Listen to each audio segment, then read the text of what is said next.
Hey everyone, welcome to Paranormal M. I'm finally back at the mic to share some creepy paranormal stories with you, and honestly, I love doing this. Thank you so much for sending in and sharing your own paranormal experiences. Comment below and tell me where you're watching from, and don't forget to hit that subscribe button and turn on the notifications so you don't miss any new videos from Paranormal M. Now, grab a blanket, put your headphones on, and let's dive into today's stories.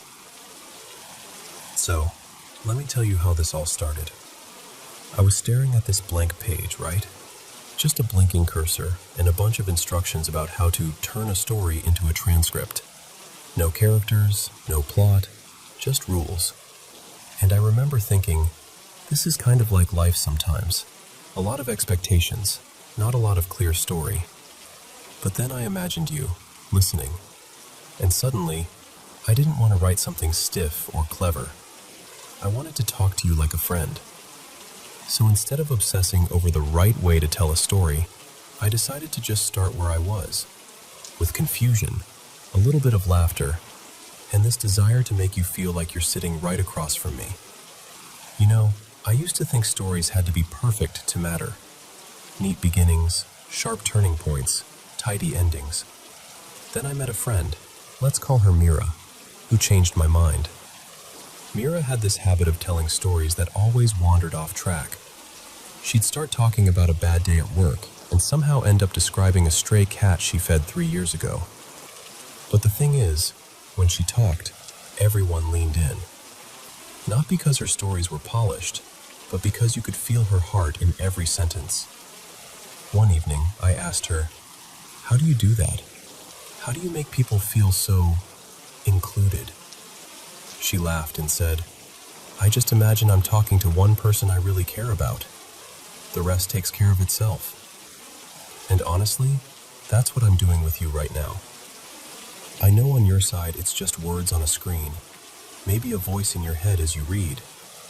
But for me, I'm picturing you listening while you're on a commute, or curled up in bed, or taking a tiny break from a long day. Maybe you're a little tired. Maybe you're looking for something gentle and human to hold on to for a moment. So here's what I want you to take from this strange little non-story story. You don't need a perfect script to be heard. You don't need dramatic twists to matter. You don't need to get every word right to be genuine. If all you have right now is a jumble of half-formed thoughts and a quiet wish to connect with someone, that's actually enough. You can start there. You can start messy and honest. Imagine you're talking to one person you care about. Really see their face in your mind. Imagine the way their shoulders drop when they finally feel understood. Then just speak to that version of them. Like I'm speaking to the version of you who needed to hear this today. And if you feel a little silly or unsure or not good enough at this kind of thing, you're in good company. I feel that way too sometimes, even now, telling this to you. But here we are anyway, sharing this small moment. So if you walk away with anything, let it be this.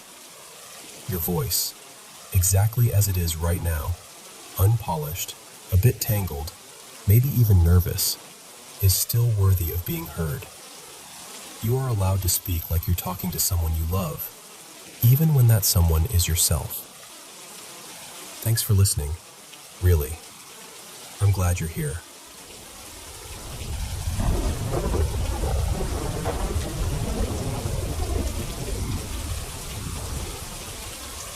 So, let me tell you something that stayed with me my whole life. My first wife and I met in my first semester of college in this little Midwestern town back in 1984. I was a clueless freshman. She was in her 3rd year, from a small town in Austria, studying English. Her name was Lena. I remember seeing her the first time in the language lab.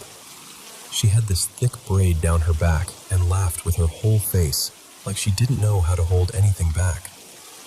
I was supposed to be practicing my German verbs, but all I could think was, I really hope she talks to me. By my 2nd semester, I'd been accepted into the state's study abroad program. I was going to spend a year in Europe, focusing on German and European history. Lena decided to finish out her semester and then go back home to Austria, so we'd be in the same country again. It felt like the universe was lining things up for us. We were young and impatient, and we got married in February of 1985 in a tiny chapel not far from campus. There were maybe a dozen people there. We were broke, nervous, and absolutely certain we were doing the right thing. 3 days later, she died in a car accident. She'd gone out to pick up some textbooks and study aids for me, German readers, a dictionary, a couple of history books. I wasn't with her.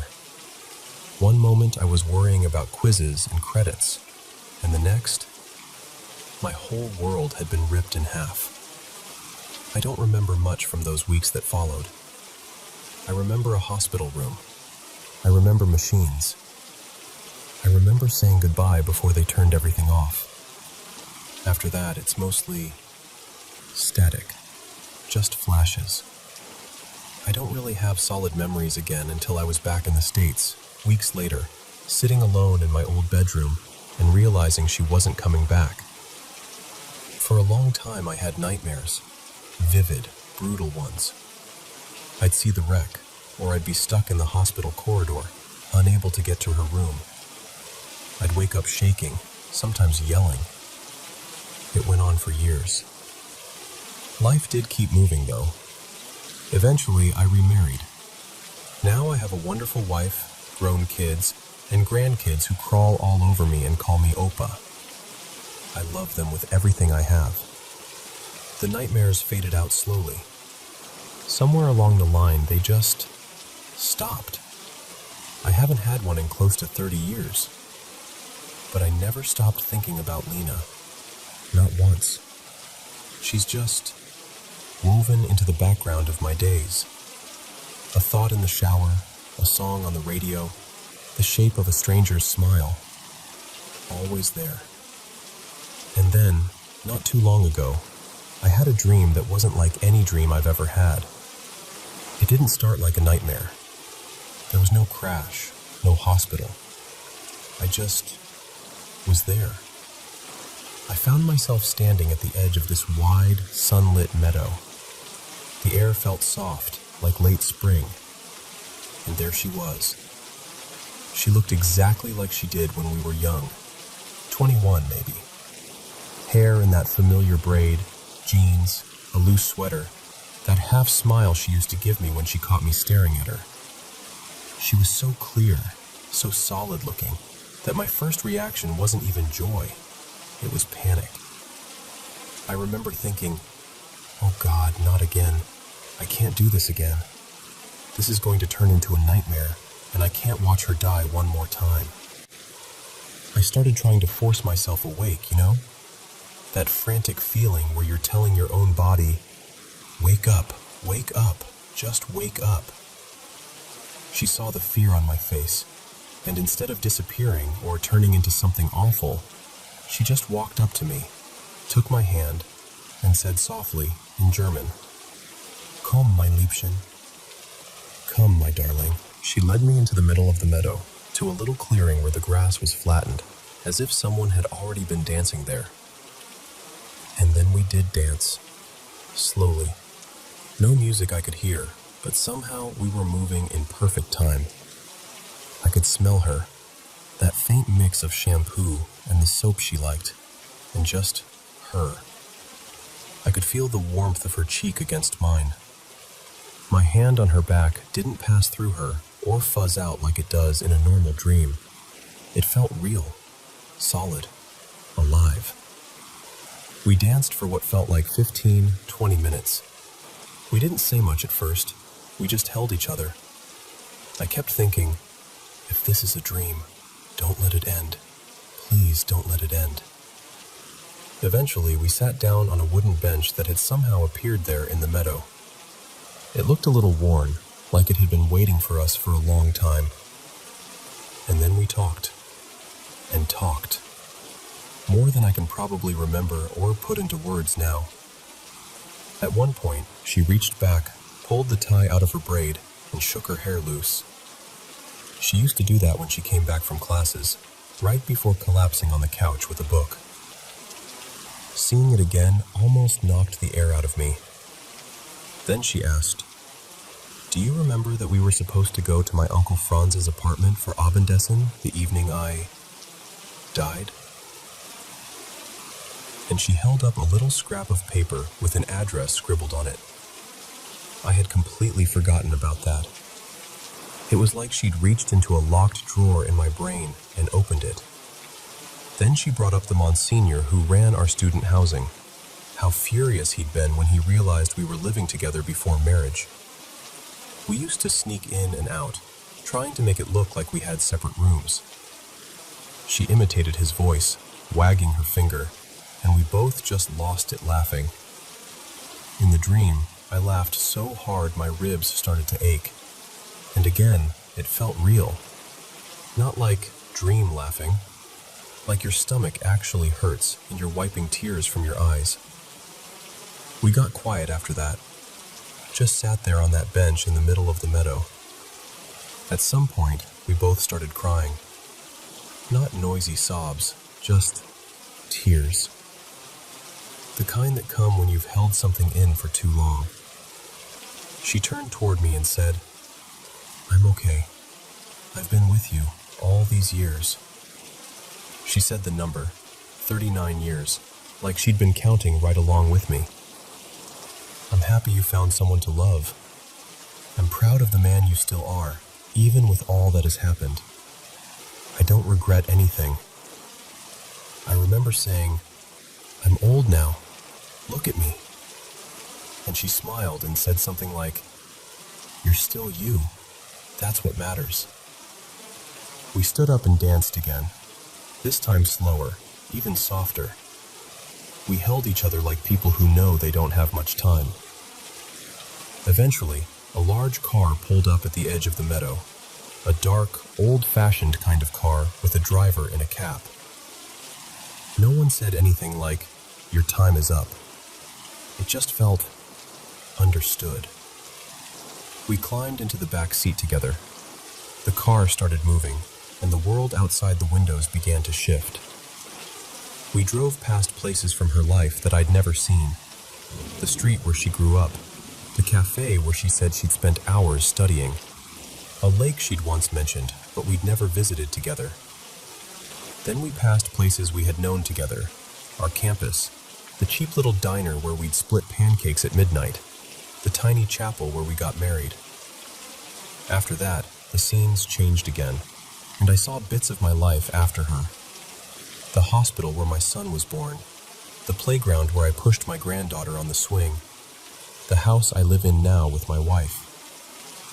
It was like we were taking a tour of both of our lives, stitched together into one long, continuous journey. I wanted to tell her so many things. I don't even know if I said any of them out loud. I just remember the feeling, this enormous, aching love, mixed with a peace I hadn't felt in decades.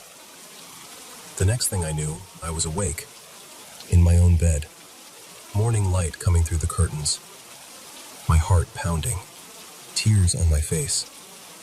I lay there with this overwhelming sense of love, like I'd just been wrapped in it, and at the same time, this strange guilt washed over me, like I'd somehow cheated on my wife by having that dream. It was such a human, messy feeling. Gratitude and sorrow and confusion and love all tangled up together. I'm 58 now, and I've never had another dream like that. Not before, and not since. I've had dreams about her, sure, but nothing anywhere near that clear, that detailed, that present. I woke up with every moment etched in my mind, the way you remember an actual event, not just a dream. You can call it a dream if you want. Maybe that's all it was. But to me, it felt like she'd been given one evening to walk back into my life, to remind me of things I'd forgotten, to tell me she was okay, and to let me know, really know, that love doesn't just vanish when a body does. Whether it was real in any scientific sense almost doesn't matter. To me, it was a visit from Lena, and I carry that meadow, that dance, that car ride with me now. right alongside the life I've built since.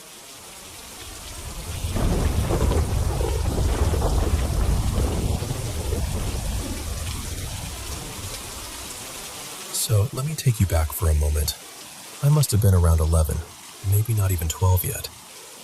It was school vacation, one of those blazing hot afternoons in Suriname when the sun feels like it's leaning right down on your shoulder. But you don't care because you're a kid and life is just good. There were about 8 of us that day. Me, a bunch of cousins, and some kids from the next street over. We were playing hide and seek near the forest trail at the edge of our village, just where the houses stopped and the bush and the rice fields began. If you ever spent part of your childhood in Suriname, you know that feeling, right? Bare feet dusty, sweat on your neck, and somehow it's still the best day ever. That's exactly how it was. We'd been laughing and shouting for hours when I suddenly heard this scream. Now listen, we had been noisy all day. Screaming, teasing, calling out, all of that. But this scream was different. It cut through everything. It had real fear in it. You can feel that, you know? It lands somewhere in your chest. It was my cousin. Back then we called him Bubo. Everyone did. And the second we heard him, we all froze, just for a moment, and then started drifting toward his voice, kind of huddling together as we went. "Hey, come, he's coming," Bubo shouted. We ran to where he was, under this huge old mango tree that stood right by the edge of the forest.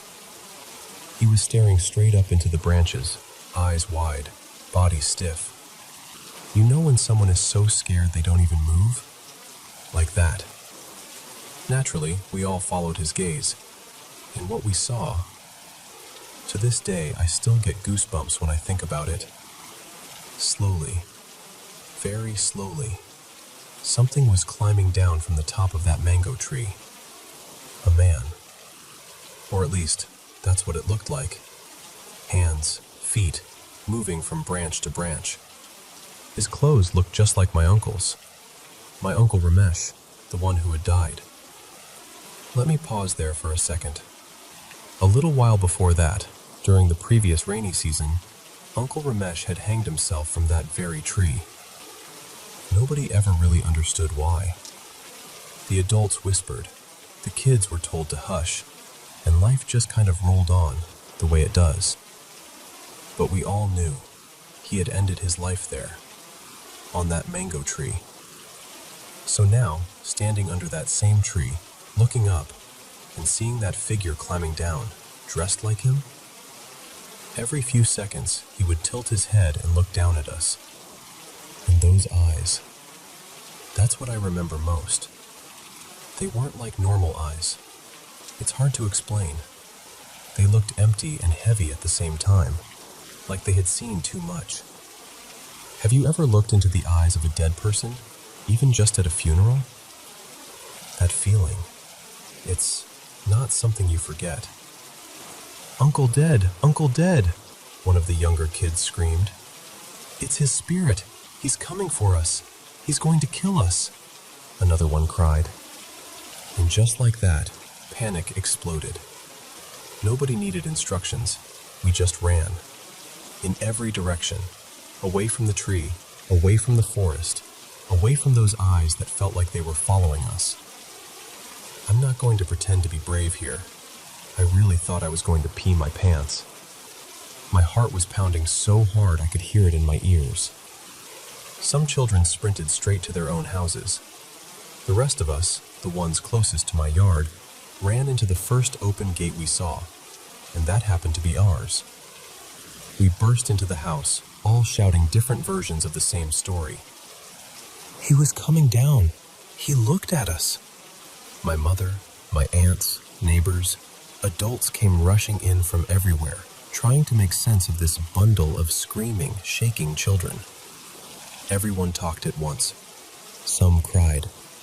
A few of us refused to go back outside at all. Pretty soon, almost all the adults from that part of the neighborhood had gathered. They argued back and forth for a bit, but they all agreed on one thing very quickly. No child was allowed to play anywhere near that mango tree again. Ever.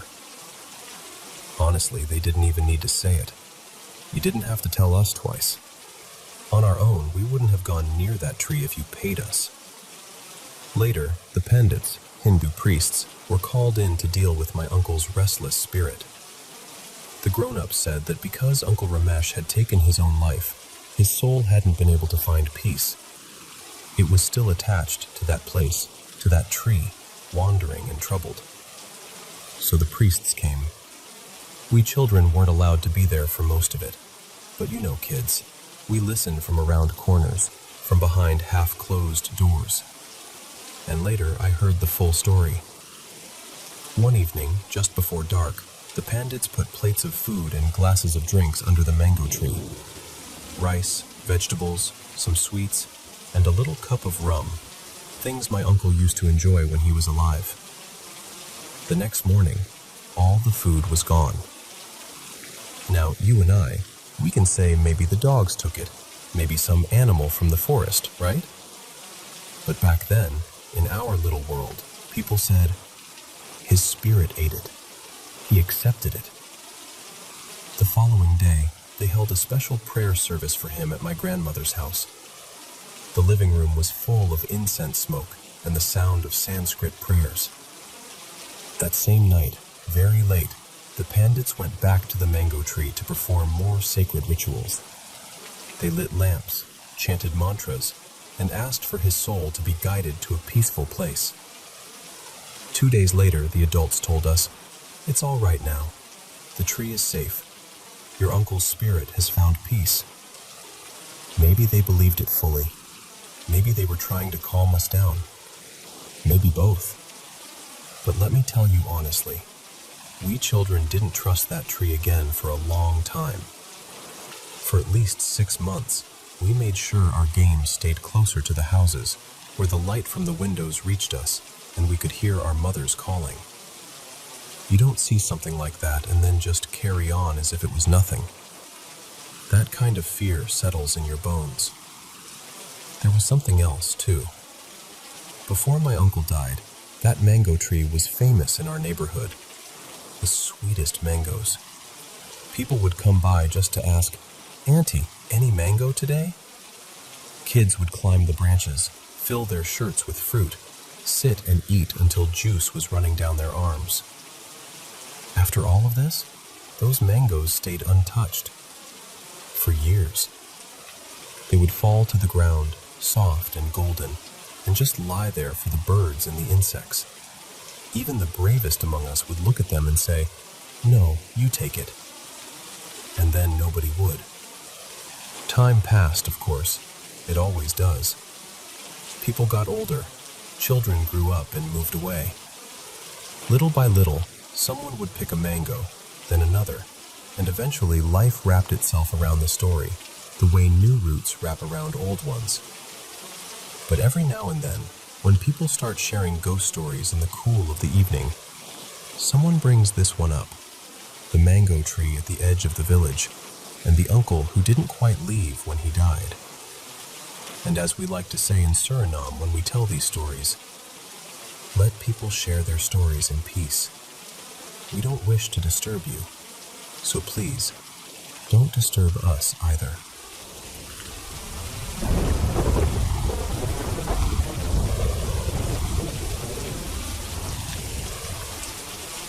So, let me tell you what happened with my dad and the house in Suriname.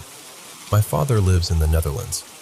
He's one of those people who works themselves to the bone. Extra shifts, weekends, all of it. For years he saved, and his big dream was to build a beautiful house back home in Suriname. Not a mansion, but a solid 2-story house with a big veranda and tiled floors that he was really proud of. Because he only goes to Suriname once a year for vacation, he didn't want the house sitting empty. So he decided to let his favorite brother, my Uncle Lionel, live there. That way someone could look after the place. And honestly, who do you trust more than your own brother, right? My dad had full confidence in him. He always said, "Lionel is different. He has a good heart." He never imagined, not even for a second, that this would cause problems. So Uncle Lionel moved into the brand new house. Everything was fresh. New paint smell, new furniture, new everything. And whenever my father would come to Suriname, he stayed there too, in his own house. Or at least, that's how it was supposed to feel. But here's where things started to get strange. Every time my dad came to Suriname and slept in that house, he got really sick. At first, it was small things. Stomach issues, headaches, feeling weak. We all thought, okay, maybe it's the heat, maybe the food, maybe just travel stress. But it kept happening. Every trip, same house, same sickness. One day, my uncle looked at him and said, almost casually, "You know, maybe you shouldn't come to Suriname anymore. Just leave the house to me. I'll take it over. This country clearly isn't good for your health." The way he said it, I still remember the look on my dad's face. He forced a little laugh, but his eyes were sad. He told him, "No, that will never happen. I'm not giving this house away. I worked too hard for it." He said, "I didn't pick this money off a tree. I gave blood, sweat, and tears for this house." You could hear the pain in his voice, because Suriname was his dream. He always said he wanted to spend his old age there, sitting on his own veranda, drinking his coffee and listening to the birds. But because of this strange illness that kept returning, that dream started to feel impossible. The last time he went on vacation, things got really bad.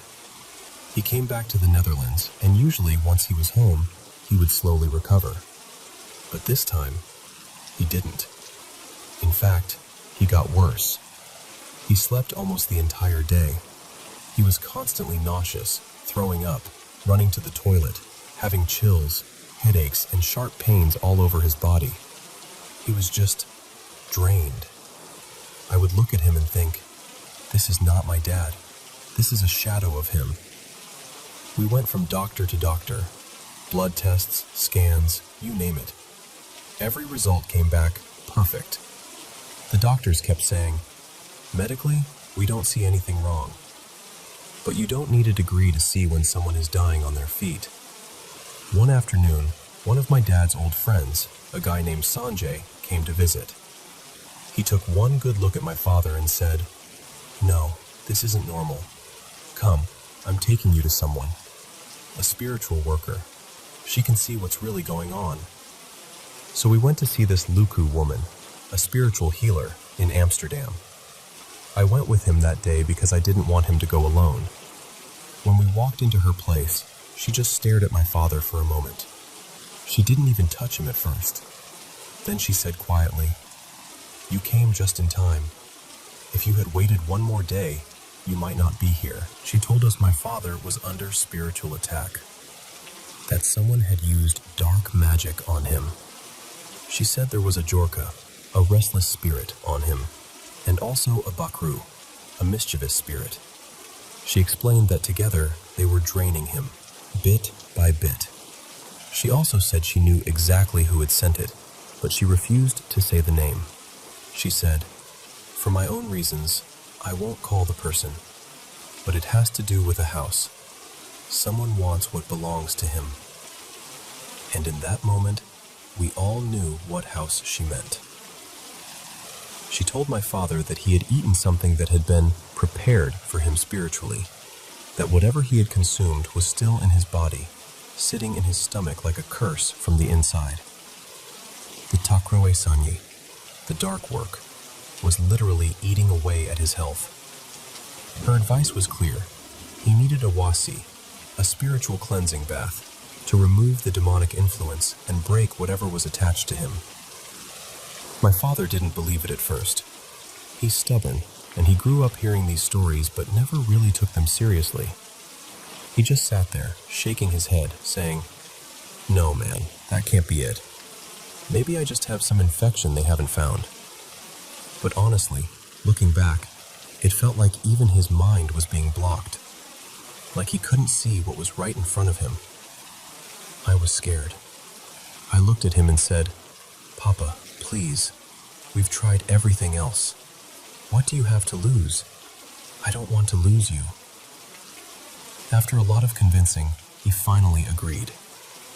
He took the spiritual bath that same day. I stood outside the room while they prepared everything and guided him through it. And I know this will sound dramatic, but I'm telling you exactly how I experienced it. When he came out, he looked different. His eyes, he straightened his back, and for the first time in weeks, he made a real joke. It was like someone had switched the light back on inside him.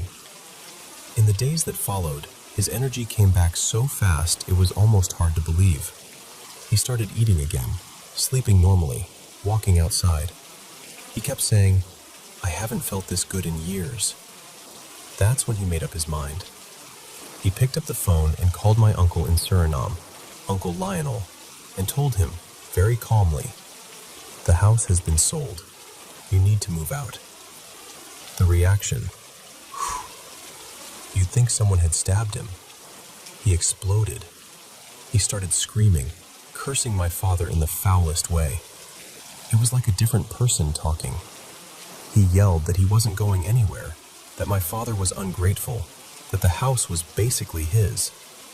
And he didn't move out. Not for a long time. Even after repeated requests, he refused to leave. My father had to hire a lawyer, start legal procedures, send official letters. It drained him emotionally and financially. While he was still recovering, he had to fight this battle with his own brother. Before all of this, they were close. My dad loved him so much. He used to send him big boxes from the Netherlands, clothes, food, little things he thought his brother might like. If Lionel needed money, my father tried to help where he could, even though life here is not easy. It's not like we're swimming in euros, but my uncle acted like we had money trees in the backyard and that handing him a house worth a fortune was no big deal. He fought over that house like he had paid for even one brick. He hadn't. It broke my father's heart. His sleep disappeared. The stress came back, the sadness, the worry. Even though his health was improving spiritually, emotionally, he was bleeding. We got the news that my uncle had suddenly become very ill. No accident, no warning. He just woke up one day and couldn't move. He was paralyzed, completely dependent on others. He couldn't walk, couldn't care for himself, nothing. He couldn't stay in that house anymore. They had to move him out. Not long after that, the legal process finished and the house was officially sold. Now, I'm not here to convince you of anything. You can believe it or not. But I know what we saw, and I know what we lived through. People think using black magic makes them powerful. They feel big for a moment because they can hurt someone from a distance, in secret. But there's something they always forget. The devil always comes to collect his payment. That's what happened to my uncle. He used dark forces to make my father sick, to push him out of his own house. But in the end, those same forces turned around and hit him. One day he was fine, the next he was paralyzed, and the doctors couldn't find a clear cause. We knew the spiritual side of the story. When you play with that kind of darkness, sooner or later, you pay. Today, my father wants nothing to do with his brother anymore. When he visits Suriname, he doesn't greet him, doesn't look his way. As far as my dad is concerned, that brother no longer exists. And you know, that's the part that hurts the most. Not the house, not the money, it's the betrayal. To see someone you love so deeply, your own flesh and blood, be willing to destroy you out of greed. My father still sometimes talks about building another house in Suriname one day. Another dream home, maybe in a quieter area, with fruit trees in the yard. But for now, after everything that happened, he's careful. He moves slower. He trusts less. And I don't blame him.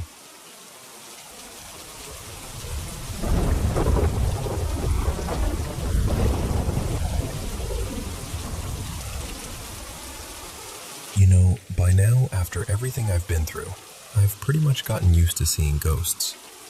I don't say that lightly. I mean full-on spirits and strange little entities just showing up. In the hallway, in the kitchen, at the foot of my bed. I've had them appear while I'm brushing my teeth or when I'm trying to fold laundry. There was a time when I honestly thought I was losing my mind, that I was just seeing things. Growing up with that feeling was rough. It's hard to trust yourself when everyone else would chalk it up to imagination. But as I got older and things kept happening that I simply couldn't explain away, I realized, no, I really am seeing them. And weirdly, that realization has taught me a lot about myself. I've learned there are people, living and dead, that I can help, and there are some I just can't. Some spirits honestly don't realize they're dead. Others know exactly what happened to them. The ones who know sometimes love to be dramatic about it, showing up with the same injuries they had when they died, just to spook whoever's around. Others prefer to appear as they were in life, calmer, softer, more themselves. And then there's Elias. Elias has been, well, he's been a lot of things. A protector, a smart-mouthed roommate, and a better friend than many of the living people in my life. He's helped me through so many dark nights and dealt with spirits who were very much not friendly. He's not perfect.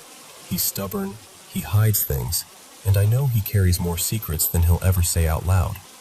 But when I needed someone, he was just there. Living with Elias is its own adventure. He's from another time, literally, so sometimes he slips into the way people spoke when he was alive. Then he'll suddenly throw in some modern slang he picked up from TV or my husband, and it becomes this bizarre mashup of old-fashioned politeness and TikTok phrases. There are moments when I just stare at him like, I need subtitles for whatever you just said. Even in death, he's picked up little human habits. I'll catch him wandering around the house barefoot, shirt untucked, completely out of the crisp uniform he usually likes to appear in. The oddest thing he does, though, is when he just lies down next to me on the bed, on top of the covers, and starts talking. About his life, about mine, about things he's seen. It's strangely comforting, like having a friend sitting with you in the dark. Then there's his brother, Leonard. Leonard is the complete opposite. Where Elias can joke and relax, Leonard is proper to the point of being painfully formal. You will never see him in any state of undress. His collar is always neat, his posture perfect, his words carefully chosen. He does not approve of the way people talk nowadays. The casual swearing, the slang, the way we interrupt each other. Leonard has attached himself to my mother-in-law.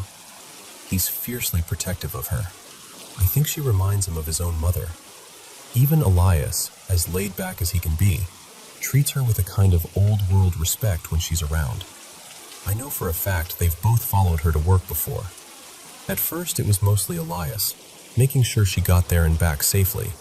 But lately, Leonard has taken that job very seriously. When she's home, he often positions himself where he can stand between her and, well, whatever he thinks might harm her. He gets frustrated when he can't help with her stress or take away her worries. He can see the burdens she carries, but there's only so much a spirit can do. And then we have little Rosie. Then there's Noah. Noah is another young one, and he's very particular about who he interacts with. He pretty much refuses to engage with anyone except Leonard and Rosie. He'll peek around corners, watch us from doorways, then vanish the second we look directly at him. He seems to trust them more than he trusts any of us who are still breathing. And finally, there's the young man we simply call Sage. He's indigenous, quiet, and very watchful. Sage rarely leaves my mother-in-law's room. Most of the time, he stands by her window, looking out as if he's on guard. I don't know his full story, but there's a seriousness about him, a sense of responsibility. He doesn't say much, at least not to me, but his presence is steady, protective, grounded in a way the others aren't. Most of the time, you wouldn't even know we share our home with spirits. If you walked in on an average day, you'd probably just see a regular house that needs to be vacuumed a little more often. Unless you're sensitive to them, you'd miss most of what's happening. You might catch a shadow moving in the corner of your eye. You might hear a soft footstep in an empty room. Every now and then, if they really want to be noticed, you might see one of them clearly. Living with them means their presence is always there, like a quiet background hum. They're never really far away. They make little sounds, sometimes not so little. Doors creak open or shut. Something falls in a room where no one is. Lights flicker. Every now and then, they get bored and move things, hide things. I've had entire conversations across the house with someone I thought was my husband, only to realize he wasn't even home. They're very good at mimicking our voices. One of them will call my name in a perfect imitation of a family member, and I'll answer, only to realize I'm completely alone in that part of the house. It's unnerving, but at this point, it's also familiar. It's just life with them. They are my ghosts, my strange, mismatched, otherworldly little family. And honestly, I'm happy to keep them around for as long as they want to stay.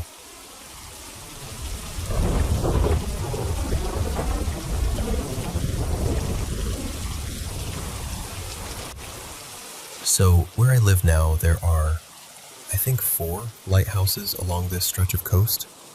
Don't hold me to that number, I always lose track. 2 of them are pretty close together, practically neighbors, and the others are spaced out farther up the shoreline. Of the pair that sit near each other, I've really only spent time at one of them. It's the easiest one to reach. Nice parking lot, little path, very family day trip vibes. Easy doesn't mean gentle, though. That place is every bit as haunted as you're probably hoping it is. The first time I went up there, we were walking past the old keeper's house and the cluster of outbuildings. It was one of those gray coastal days where the clouds feel low enough to brush your hair. As we passed the keeper's house, I suddenly felt watched. Not just a little curious glance either. It felt like a whole crowd pressed up against invisible windows, staring out at me. I could feel men, women, and a few kids. The feeling of them wasn't scary, more like that quiet, watchful energy you get in an old museum where people are used to just observing. I'm used to spirits watching the living, so that part didn't really rattle me. But from one of the upper rooms of the house, there was this other presence. A woman. Sharp, focused, furious. She felt like hot metal, controlled, but on the edge of snapping. She was not happy I was there. It wasn't a go away feeling so much as a how dare you walk past my window kind of anger. I noticed her, clocked that fury, and just didn't engage. I turned my attention back to the path and kept walking toward the lighthouse. Now, like a lot of lighthouses, this one is surrounded by cliffs. Beautiful, dramatic cliffs. The kind you see on postcards. And, unfortunately, the kind people still jump from. To be fair to whoever's in charge of the place now, pretty sure it's the state working with the Coast Guard. There's a fence up around the worst drop-offs. There are warning signs, too. Danger. Keep out. Fines posted for crossing the barrier. They've even put up a couple of those signs with the suicide prevention hotline. You can tell someone has tried, really tried, to make it safer. But you and I both know signs don't stop everyone whose mind is already made up. Over time, I've seen a few jumpers there, but only as ghosts. I've also seen spirits of people who clearly just didn't respect how slick those wet rocks can get. The sea doesn't care if you slipped by accident or jumped on purpose. Since that first visit, I've learned bits and pieces about that particular lighthouse. Some of its local lore, some might be half-remembered history, so take it with a grain of salt. But here's what I've been told. There was a keeper whose wife supposedly threw herself from the cliffs after finding out he'd been unfaithful. Another woman, she wasn't connected to the lighthouse staff at all, came there because her husband never returned from a voyage. She too is said to have jumped. Some of the children I feel around the property are believed to have died from illness or from playing too close to the cliffs and falling. There's talk of at least one keeper who died of sickness, worn down by the isolation and the weather. And then there's the darker story. One keeper who, according to the rumors, killed his wife and child inside the lightkeeper's house. No one can agree on the exact details, but the story lingers like a stain. I can't tell you which of those tales are historically accurate, but I can tell you what I've personally experienced there. My friend Milo, he's sensitive too, will sometimes talk softly to them. He doesn't always get clear answers, but the energy around him shifts, like they're grateful someone sees them. Inside the keeper's house, there is something very negative. I don't mean grumpy old man energy. I mean heavy, oppressive, like walking into a room that hasn't forgiven anyone for anything. I can't say for sure it's connected to that murder story, but the house feels saturated. That angry woman in the upper room, I'm pretty sure she's part of it. And then there are a few entities around the grounds that I can't categorize. They don't feel like former lighthouse staff, and they don't feel like lost tourists. They're just there. Old, watchful, hard to read. The woods around the lighthouse are their own story. If you walk past the keeper's house and into the trees, it changes. The air gets still in that way where you suddenly become aware of every twig under your feet. In those woods, I felt the steady, quiet gaze of indigenous people. There's respect there, but also caution, like they're watching to see what kind of visitor you're going to be. I've also picked up on soldiers, men in old uniforms, disciplined but tired, lingering around shapes and shadows that feel like buried buildings. There are some half-swallowed foundations out there, tucked into the undergrowth. I wouldn't be surprised if there was some kind of small tactical fort there at one point. It would explain the military energy, the feeling of strategy hanging in the air. As for the indigenous spirits, I think we both understand why they're wary. This land remembers what was done to them. They have every right to watch us from the trees. And then there's something else in those woods. That one I can't pin down. Sometimes I'll get the sense of a large presence moving between the trunks, bigger than a person, lighter on its feet than it should be. It doesn't feel cruel, just deeply elusive. It could be a woodland spirit. It could be something older than any of the human stories tied to the lighthouse. Or, and I promise I'm not joking here, it could be a Sasquatch. Whenever I try to really focus on it, to get a clear read or even catch a good look, it vanishes. The feeling just, poof, slips out of reach, like it was never there at all. I live in Washington State, so the idea of Sasquatch being out there doesn't feel far-fetched to me. I believed in Bigfoot long before I moved here. I grew up near the Appalachian Mountains, and the woods there have their own tall, dark shapes and unexplainable sounds. The Pacific Northwest just feels like a continuation of that mystery. More moss, more fog, same old secret. So that's my lighthouse. On the surface, it's a pretty little tourist spot with a gift shop and informational plaques. But if you stand still long enough, if you let yourself really feel the place, you'll notice you're not alone. You're sharing space with heartbroken women, curious children, stern keepers, wary warriors, and something enormous slipping between the trees, just out of sight. And somehow, knowing they're all still there makes the beam of that lighthouse feel even more important. It's not just guiding ships anymore. It's watching over everyone who never really left.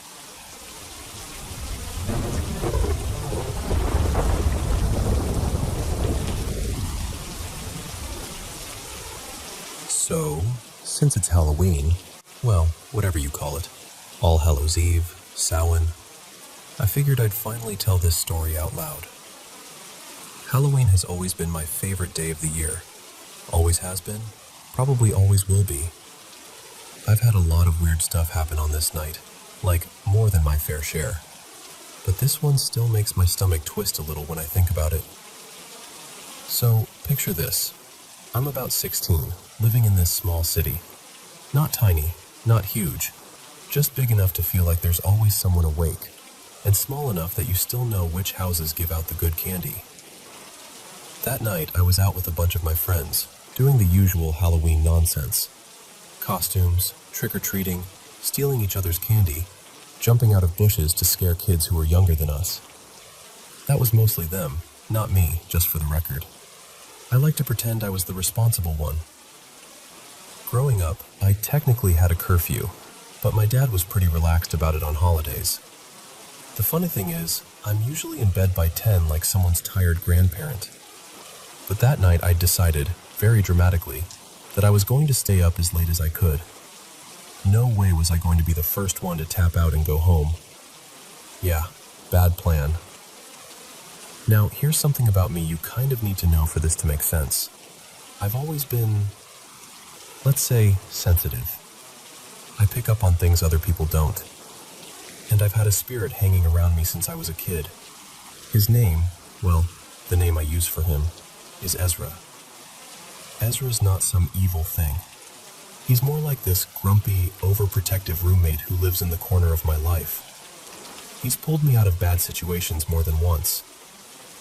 So as long as I knew he was nearby, I usually felt safe, even when stuff got weird.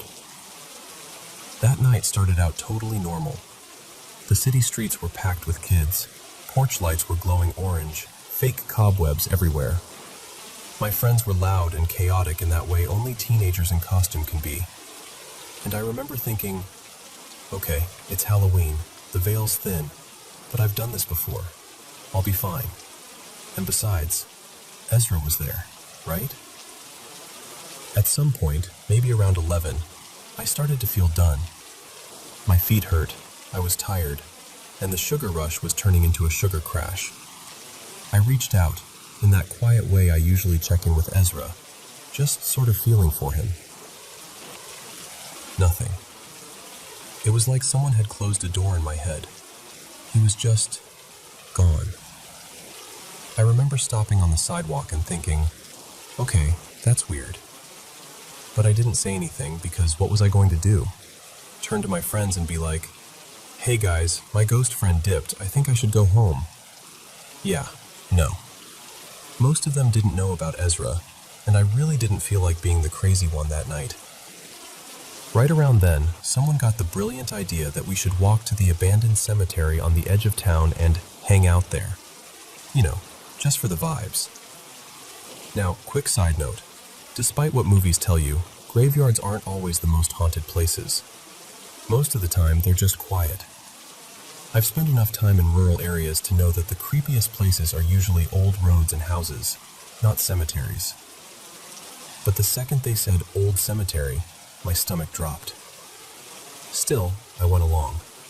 Because of course I did. I felt watched plenty of times in my life. This was different. The hair on the back of my neck stood up. My shoulders got tight. It felt like something was pacing us, just outside the reach of the streetlights. I kept telling myself, it's Halloween. It's probably just your nerves. I tried to convince myself maybe it was Ezra being dramatic, trying to spook me for fun. So I looked around, expecting to catch a glimpse of him. Not the way you'd see a full body or anything, but just a shift in the air, a familiar shape. Instead, every so often, I'd see eyes. Not glowing red, not some cartoon demon thing. Just eyes. Too high up. Too still. Watching from the darker pockets between houses, or above a fence line where nothing should have been tall enough to stand. And I did what a lot of us do when we're scared and don't want to admit it. I ignored it. We got about a block away from the cemetery, and I just stopped. The others kept walking for a few steps before they realized I wasn't with them. I was staring straight ahead at the gate. Now, in the daytime, that cemetery is sad and a little overgrown, but it still looks like a cemetery. On Halloween night, under that thin, watery streetlight, The gate looked wrong. It wasn't just old or rusty. It felt like something was standing in it, or maybe using it. Like the gate was a mouth held slightly open, and something was waiting on the other side. The feeling that came off it was pure malice.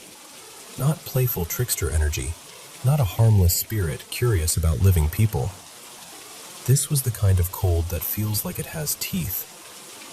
I told my friends, very calmly, that I didn't want to go in, that we should just go home and watch a movie or something. Of course, they immediately called me a chicken. And look, I was scared. I'll own that.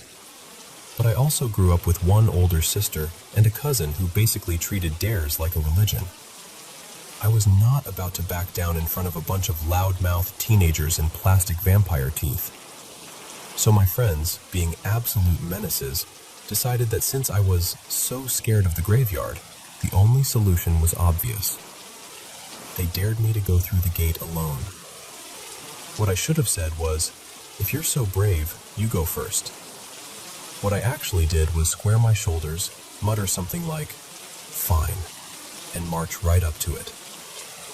And here's the part where I did the single dumbest thing I have maybe ever done. I walked straight through it. Not through the gap in the gate. Through it. Through the thing that was standing there. The second I passed that threshold, everything shifted. The air felt heavier, thicker, like I'd stepped underwater. The night sounds, crickets, cars in the distance, my friends laughing, just cut off. It went so quiet my ears rang. When I looked back at the gate from the other side, it didn't look like the same place anymore. The iron didn't look rusty and broken. Now it looked sharp, like it was newly forged. The path ahead of me wasn't just a cracked walkway. It was this dark, narrow lane that seemed to drop down instead of up. And all along either side of it, in my mind, flashed these awful images. I hesitate to call anything a demon, because I think that word gets tossed around too much. But whatever I walked through that night, it was not human, and it was not friendly. As I stood there, it hit me. Not physically, in my head. I started seeing my family, my friends, people I loved, impaled on pikes, torn apart, screaming. Not like a horror movie you watch from a distance, but like I was standing right there, helpless. And the worst part, it was just flashes, but each one felt too real. Every time I blinked, there was more blood, more screaming, more of that horrible sense that this thing was trying to show me. Look what I could do. Look what you'd have to live with. Behind me, I could feel it. That same presence I'd walked through at the gate. Close enough that if it had hands, they would have been hovering right above my shoulders. For a second, I tried to convince myself that Ezra would yank me out of there like he'd done before. That he'd swoop in and snap whatever this was like a twig. But Ezra wasn't there. It was just me and this thing that wanted inside my head. That's when I finally did the smart thing. I ran. I spun around and bolted back the way I'd come, heart pounding, half expecting the path to stretch out forever, or the gate to slam shut in front of me. But somehow, my feet hit gravel, and then sidewalk, and then I was back on the street, gasping. My friends were standing there, wide-eyed.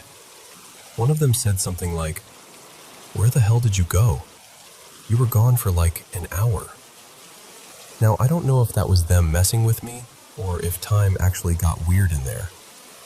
I just remember feeling this ridiculous surge of relief that I could hear cars again, that I could see the normal, ugly chain-link fence on the far side of the road, that the sky looked like a sky and not some endless black ceiling pressing down on me.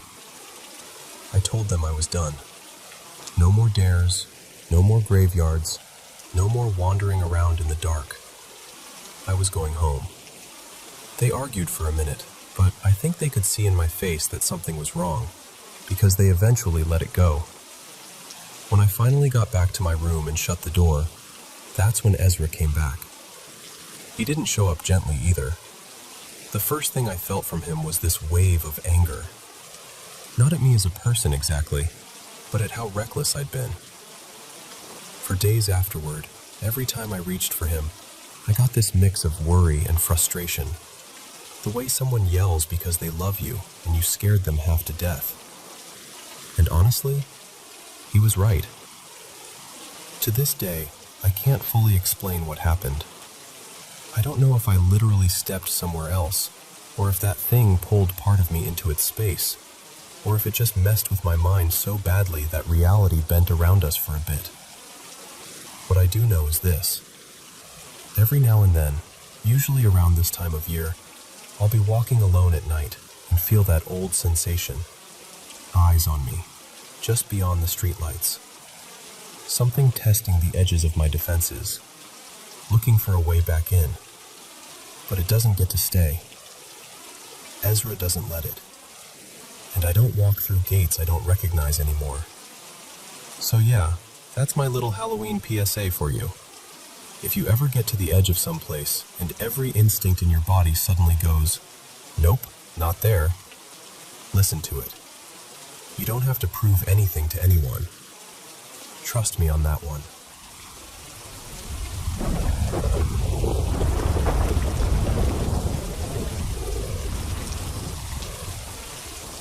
So I want to tell you about a couple of things that happened to me. Things I still can't fully explain. Some of it's kind of spooky. Some of it's really emotional. But hey, we'll walk through it together, okay? Growing up, I learned something that I didn't really have words for back then. Not every spirit shows up to scare you. Some feel like they're just there, watching, maybe even protecting you. My childhood was shaped by the ghost of a little girl in a nightgown we called Ellie. But adulthood? That brought someone much more personal into the picture, what I can only describe as my guardian angel. These are a couple of my paranormal experiences. So picture this. Some neighborhoods have these perfect little cul-de-sacs, right? Kids riding bikes in circles, sprinklers going, neighbors waving from driveways. Mine had that too, but it also had something else. Something you couldn't see, but you could definitely feel. I swear, our whole block was haunted. The first time I saw her, I was sitting on the couch with my older sister Kayla, waiting for it to be time to walk to the bus stop. The TV was on, some goofy cartoon playing in the background, when we both heard footsteps on the stairs. Slow, steady, heavy enough that you feel it more than hear it. We both turned our heads toward the stairs, and there she was. A little girl in a pale nightgown, long hair hanging down, quietly walking down the steps like she'd lived there forever. Halfway down, she stopped, turned, and looked right at us. We just froze. Then my sister and I whipped our heads toward each other like, "Did you see that too?" We looked back and nothing. No girl, no movement, just the empty staircase and the sound of the TV. That was the beginning. A few years later, there was this stormy night I'll never forget. Thunder, rain smacking against the windows, the whole dramatic thing. My sister and I were curled up in my bed, watching a movie. This was before streaming everything. We had one of those cheap DVD players humming on the dresser, blue light glowing in the dark. The room was pretty much black except for that TV glow. I was starting to drift off, fighting to keep my eyes open, when I saw someone walk in front of the screen. You know how a shadow passes by and the light disappears for a second? It was like that, only it didn't feel like a quick pass. It felt deliberate. The light vanished, and then click. The entire room went dark. "Hey!" I yelled, assuming Kayla had turned the TV off as a joke. Right then, my dad shouted from down the hall that the power had gone out. And then I heard my sister's voice coming from the living room with my parents. She wasn't even in the room with me. My stomach dropped. Because if that shadow wasn't my sister, then who just walked in front of my TV? Another time, I was walking past the basement door. It was cracked open, and I caught a glimpse of her again, just out of the corner of my eye. The same small figure, the same pale nightgown. I backed up so fast I nearly tripped, then forced myself to look straight into the basement. Nothing. Just the dark stairway, the little pole chain light swaying gently, and that faint smell of laundry detergent drifting up.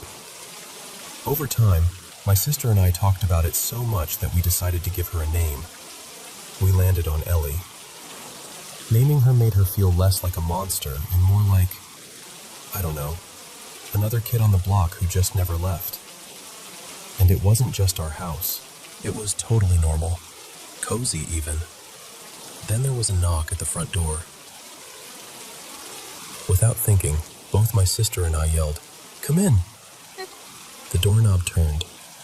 The door creaked open super slowly, like someone was pushing it just a little at a time. Then suddenly, slam. It flew open the rest of the way and smashed into the back of the couch so hard it bounced and swung halfway shut again. We all just stopped. My aunt, my sister, me. Spoons in midair, music still playing, cookies half mixed. Nobody laughed. Nobody made a joke about the wind. We just traded that, "Did you see that?" look. And nobody went to check the door for a long minute. Even my friend Maya, who lived 3 houses down, had her own stories. One night, my sister and I were sleeping over at her place. We were in the living room on the floor, surrounded by blankets and snack wrappers, when we heard footsteps above us. Heavy ones, pacing back and forth, back and forth, back and forth. Thing is, Maya didn't have an attic you could walk around in. Just one of those crawl spaces, the kind that's too low for anyone to stand up inside. You couldn't pace if you wanted to. But those footsteps kept going. We lay there holding our breath until they finally stopped.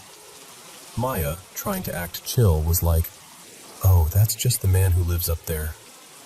She'd even given him a name, Victor. She said it like it was half joke, half not. Eventually, it started to feel like the whole block was haunted, like every house had its own secret resident. Years later, I found out why. My grandma had a friend who also grew up on that same street way back in the day.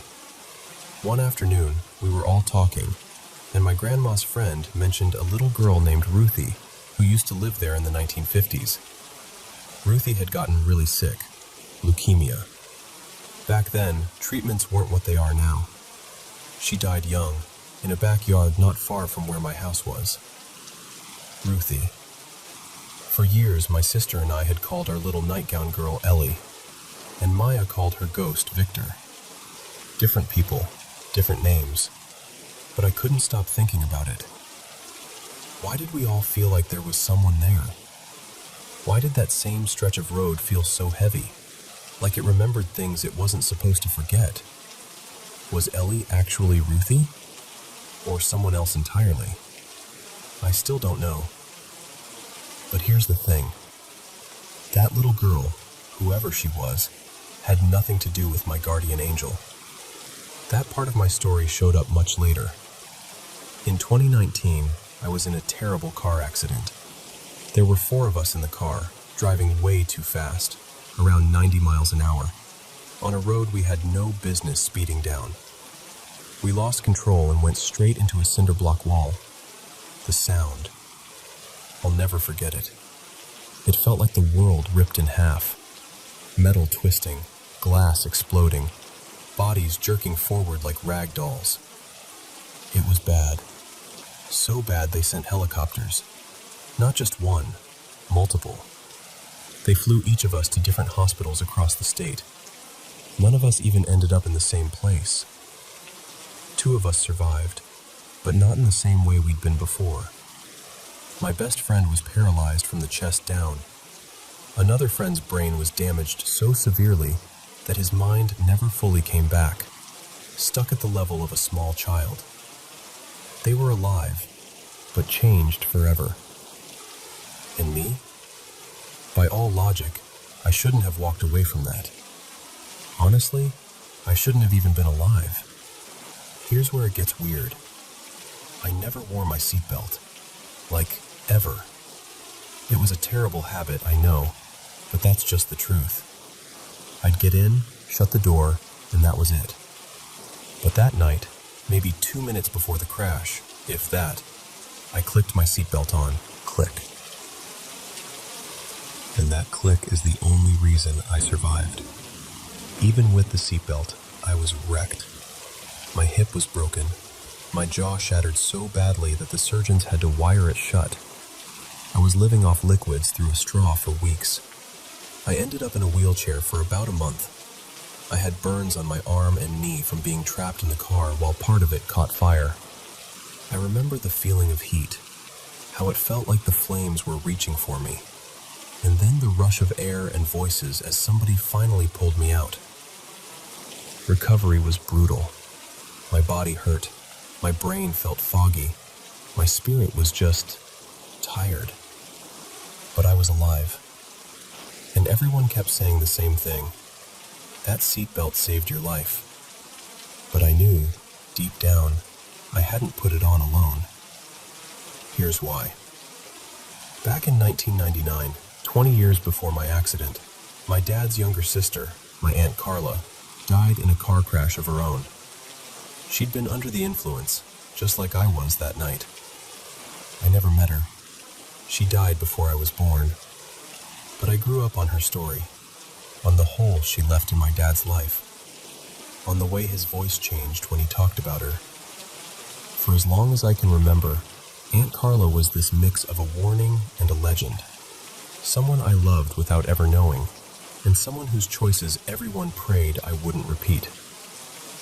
Lying in that hospital bed after my accident, face swollen, jaw wired shut, body covered in bruises, I couldn't shake this feeling that she had been in that car with me. Not in a creepy way. Not like the little girl on the stairs. More like someone who refused to let history repeat itself. Maybe she knew my dad could survive losing his sister, but he could never survive losing his child. Maybe she saw me doing exactly what she once did and decided, no, not this time. I don't know if she whispered in my ear. I don't know if she nudged my hand. I don't know if she buckled that seatbelt herself. All I know is that something made me do what I never did before. As a kid, I thought that little girl in the nightgown was the biggest mystery of my life. Was she real? Was she Ellie? Was she Ruthie? Or was my imagination just stitching shadows together and calling them a person? But after the wreck, my questions changed. Why did I put on my seatbelt that one night when I never did? Why did I live when I had every reason not to? Was it just random luck? Or was there someone in that car with me? Someone who understood exactly how this story could have ended because she'd already lived it? I can't prove any of it. All I know is this. On one street, as a kid, I met a ghost who watched from the stairs. And years later, on a dark road in a speeding car, I think I met an angel. And she wore my aunt's name.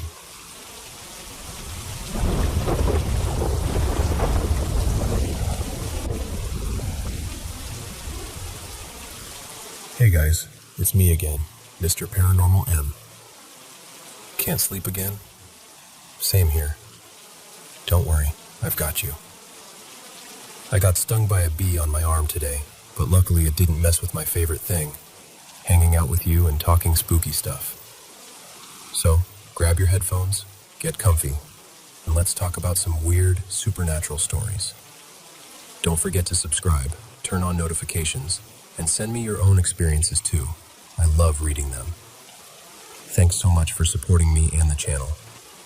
I hope you like my voice, because I really love doing this. Alright, good night, and let's get started. Okay, so this happened a few months ago, and I'm just going to tell it to you the way I lived it, as honestly as I can. That day started really normal. I went out to eat with my mom, Maria. We were at this little diner we go to sometimes, just sitting in a booth by the window. And like most times, she slipped into that familiar pattern, talking about people, worst-case scenarios, appearances, who's failing at what. I was trying so hard to think of good, light things to talk about, but every time I shared something, it felt like it just slid right past her. No real response, no curiosity, just this wall. That part isn't even the main story, but I remember feeling it very strongly that day. She started talking about my sister, let's call her Lily, in this really negative way, twisting things, making herself look like the hero and everyone else look irresponsible or ungrateful. It was like everything she said had this subtle spin on it. None of it was an obvious lie I could call out, but the vibe was just off, amplified. Almost like something was leaning on her words, pushing them further than usual. Eventually, she drove me home, dropped me off, and the night went on like normal. Then I went to sleep, and I woke up in this nightmare. In the dream, I was in an empty industrial part of a city at night. No people, just those tall metal buildings and flickering streetlights. I walked into this run-down warehouse, roof half collapsed, broken windows, dust in the air. And the second I stepped inside, I felt it. Something is wrong, deeply wrong. It wasn't just dream creepy. It was this heavy, urgent awareness, like my soul suddenly knew something. My mom is lost. I have to find her. That thought hit me like a siren. It wasn't optional. It was like someone pressing a red-hot spoon to my skin, this loud, constant alarm that wouldn't let up. Right as that feeling started, Lily and a few of her friends stepped out of a side room in the warehouse. They were laughing, swaying, moving in this weird, slow, snake-like way, almost like they were dancing to music I couldn't hear. They looked like my sister and her friends, but I knew they weren't. Something in me just knew. They were smiling, all casual, and they were like, "Stay with us, just hang out. Everything's fine, nobody's missing. Let's just have fun." Their voices were oddly melodic, like they were reciting lines on a stage. I told them, "No, I have to find Mom. She's missing. Something's wrong." And that feeling in my chest just kept screaming. It wasn't fear of the dark. It was this pull, this hunger to find her that drowned everything else out. I wasn't even scared of the warehouse itself. I was just desperate. The next part of the dream is fuzzy. I'm wandering down alleys and along loading docks, pushing open doors, peering into corners. Everything is dark, but I'm not panicking. I'm searching for what feels like hours. Then I loop back to the warehouse. I go inside again, and Lily and her friends are still in that room, drinking, still moving in that slow, winding way. But this time the urgency inside me is multiplied. It's like the hot spoon has been pressed harder into my skin. I start yelling, "Don't you feel that? Doesn't anyone feel that? Something is wrong. Mom is gone. Can't you feel it?" And they just smile at me, still swaying. In this strange, almost sing-song tone, they tell me again to calm down, that everything's fine, that I should relax and stay. In the dream, I'm still reacting as if my sister and her friends are really them. So I step between them and the windows and I shout, "Don't look out there! Don't look!" I'm guarding the glass with my arms spread out, and then I hear it. These guttural, inhuman screams echoing all around the outside of the warehouse. Not like crowds, but like one being, screaming from different angles.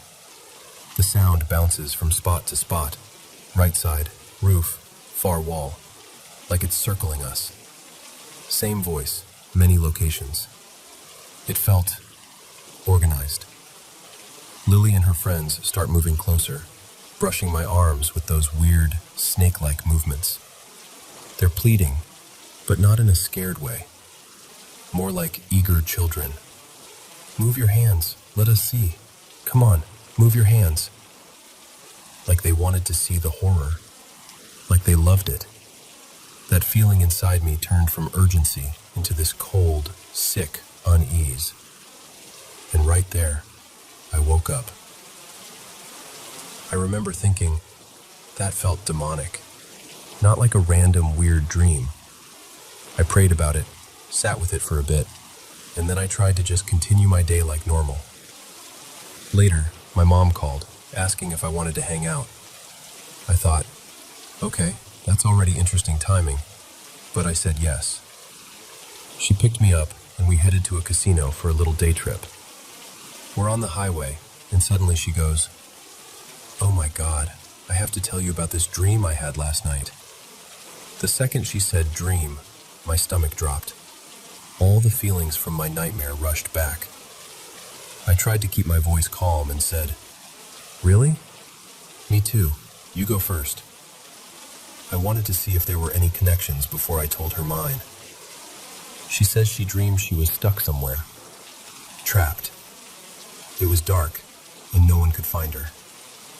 As she's talking, she points to one of those big orange highway barrels on the side of the road and goes, "It was like that. Like 3 of those stacked up, and I was in a black tube underground. And when I looked down, I could see big hooves walking up to check the tube, like something with goat legs was pacing around above me." She couldn't see the full creature, just the legs, but she knew it was evil. I was shocked. When she finished, I told her my dream about the warehouse, the blood, searching for her, the fake version of Lily, everything. And she just kind of shrugs and says, "That's so weird, because I fell asleep watching Dawn of the Dead last night. They were hiding out in this warehouse while zombies ripped people apart." So on one level, my brain could go, okay, maybe I unconsciously picked up that she watched a zombie movie in a warehouse, and my mind spun it into something else. That alone would have been strange, because I truly didn't know she'd watched it. But the parallels were a lot. And it doesn't stop there. For context, I've been studying spiritual stuff for a long time. I used to be really deep into occult and New Age things, like for almost 15 years. Over time, I came to believe Jesus Christ is real, is the Son of God, and that his name and his authority are actually what pushes back the darkness. I've seen prayers in his name stop things I can't explain in any other way. I've been talking to my mom about Jesus more and more, and honestly, I do worry about her sometimes, about some choices, some patterns. And I started to notice something. The more I brought him up, the more strange, unsettling spiritual stuff would happen around us. Almost like something wanted me to shut up and back off. Anyway, we get to the casino. My mom kind of brushes off the whole dream thing. She's like, "Yeah, that was weird," and then moves on. Meanwhile, I can't stop replaying it in my head. The warehouse, her dream of being trapped, the hooves, the movie she watched. On the way home, we stopped at a gas station. We're at the counter paying, and this man walks in. I've never seen him before. He's wearing a fishing hat, a plain t-shirt, and those rubber fishing boots that go up to mid-calf, like he's about to wade in a creek. My mom stiffens immediately and nudges me. Under her breath, she says, "There is something wrong with that guy, something evil. I don't know why. Do you feel it?" I instantly start praying the name of Jesus in my heart, quietly. I just told her, "I'm praying now. Let's go." We left, and in the car she said he made her feel like something from the nightmare, like the presence in her recent dream. I took note of that, deeply. The thing is, this guy wasn't doing anything outwardly strange, just standing there in this fishing outfit. But both of us felt that same off, heavy vibe. That night was uneventful. I went home, slept, woke up, The next day, I went out for coffee with my boyfriend. Let's call him Evan. As we're driving down the road near my house, I get this weird, subtle nudge to look up. Walking along the sidewalk, the fishing hat guy. I didn't say anything at first. I just watched him as we drove past. Then Evan casually goes, "Oh, that guy, he's weird. He comes into our store all the time and says creepy stuff and laughs." Evan works at a tobacco shop in town, so he sees a lot of characters. I asked, "What kind of stuff does he say?" He told me the guy comes in, doesn't buy anything, just walks around and cackles, saying, "I've got some stuff to return," while looking around at everyone. There are signs everywhere in the store that say, "No returns." When he told me that, I just thought, that is such a classic villain line, like something out of a horror movie. I've got some stuff to return, and he thinks it's hilarious. At that point, I started to quietly piece things together. I was like, okay, if this is just a guy, he is very likely under the influence of something dark, whether he knows it or not, because his sudden appearance, right after these intense demonic-feeling dreams with my mom, right after the gas station encounter, was too precise to shrug off as nothing. I told Evan the whole story. My dream, my mom's dream, the warehouse, the hooves, the gas station, the fishing hat, all of it. He kind of brushed it off with, "Nah, he's just some dude on drugs." I get why that's an easier explanation, but my spirit wasn't buying it. Then came day 3. So now we're 2 days out from the original warehouse dream. It's the middle of the day, and I'm thinking about going to the dispensary, but I start feeling weird, lightheaded, off balance. As I'm walking down the hallway to grab my keys, I'm actually wobbling a little, like I'm a tiny bit drunk, but I'm not. Evan offers to drive me, and for some reason I get stubborn and prideful about it. I basically snap, "No, I've been doing this by myself forever. I'm fine." Looking back, I was being kind of a jerk, probably from built-up resentment and stress. Just being honest. I go out to my car, sit in the driver's seat, and this wave of dread washes over me. Not normal anxiety, not overthinking. This felt like a clear message. Do not go. I sat there arguing with myself. You're overreacting. You're being dramatic. Just go. Stop being weird. I didn't want to be ruled by fear, so I pushed through it. I started the car, drove to the stop sign at the end of my neighborhood, and turned right. The very moment I turned, maybe 10 yards ahead, walking straight toward my car on the sidewalk, was the fishing hat man. Again, it was subtle, but undeniably wrong. My whole spirit just went, absolutely not. I did a quick turn, circled around, and drove straight back home. I didn't go to the dispensary. I didn't pass him again. I was done. And then, I didn't see him for months, which is bizarre because Evan swore this guy came into their shop all the time.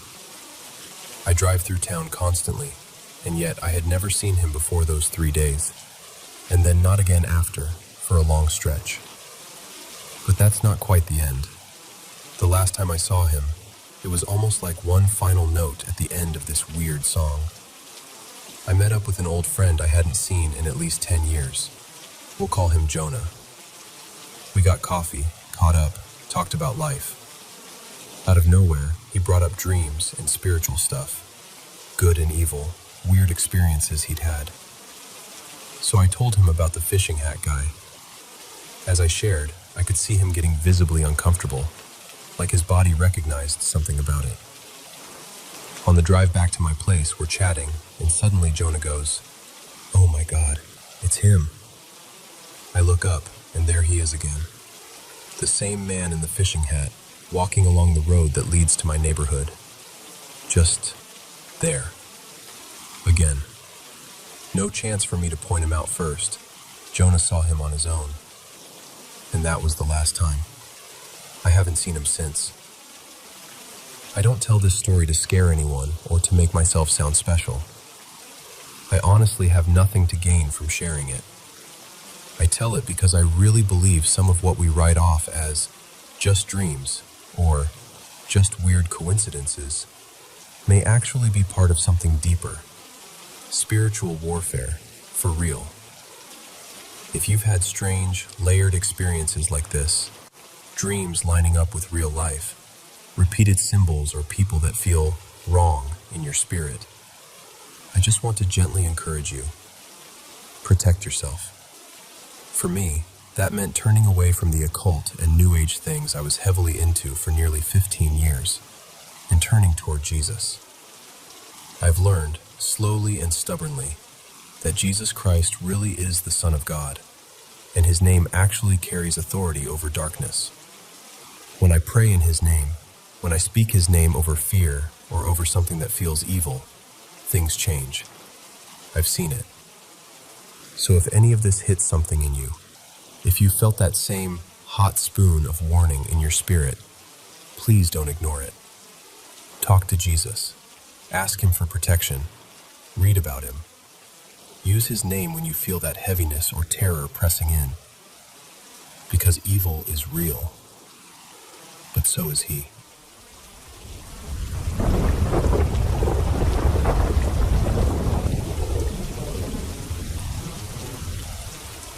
So, I'm 23 now, but this all kind of starts when I was a little kid.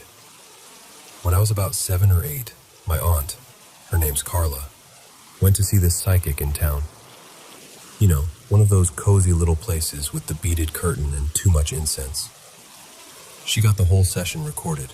Back then it was on this little silver USB drive, and she gave it to me because I was obsessed with mysterious things, even as a kid. Of course, I lost it. I was a child with the attention span of a goldfish, so that tracks. But I do remember listening to it at least once, and I remember this very clearly. My aunt asked the psychic about me, like specifically me, and the psychic said I had psychic abilities, but I wouldn't really understand them until I was older and learned more about it. At the time, I was just like, whoa, I'm basically in a movie. Then I went back to cartoons and snacks and forgot about it. Fast forward to now, I actually brought it up with Aunt Carla recently, and she said she remembers that reading too. She says she still believes it's true, that there's something about me. She's very matter-of-fact about it, which makes it creepier, honestly. Here's the thing though, I don't blindly believe every psychic. I feel like a lot of it can be a money grab. Maybe some people are really gifted, I won't say they're not. But I do believe in spirits, or ghosts, or whatever you want to call them. Even as a kid, I used to get that feeling that someone was watching me. Not always in a bad way, but definitely in a "you are not alone right now" kind of way, even when I was totally alone. The house I grew up in was weird from day one. We moved in when I was about 6. My mom, her name's Elena, had the place blessed by a priest literally the first week. The reason? On the wall in the living room, there was this carved upside-down cross. Not like a crooked nail or something you could explain away.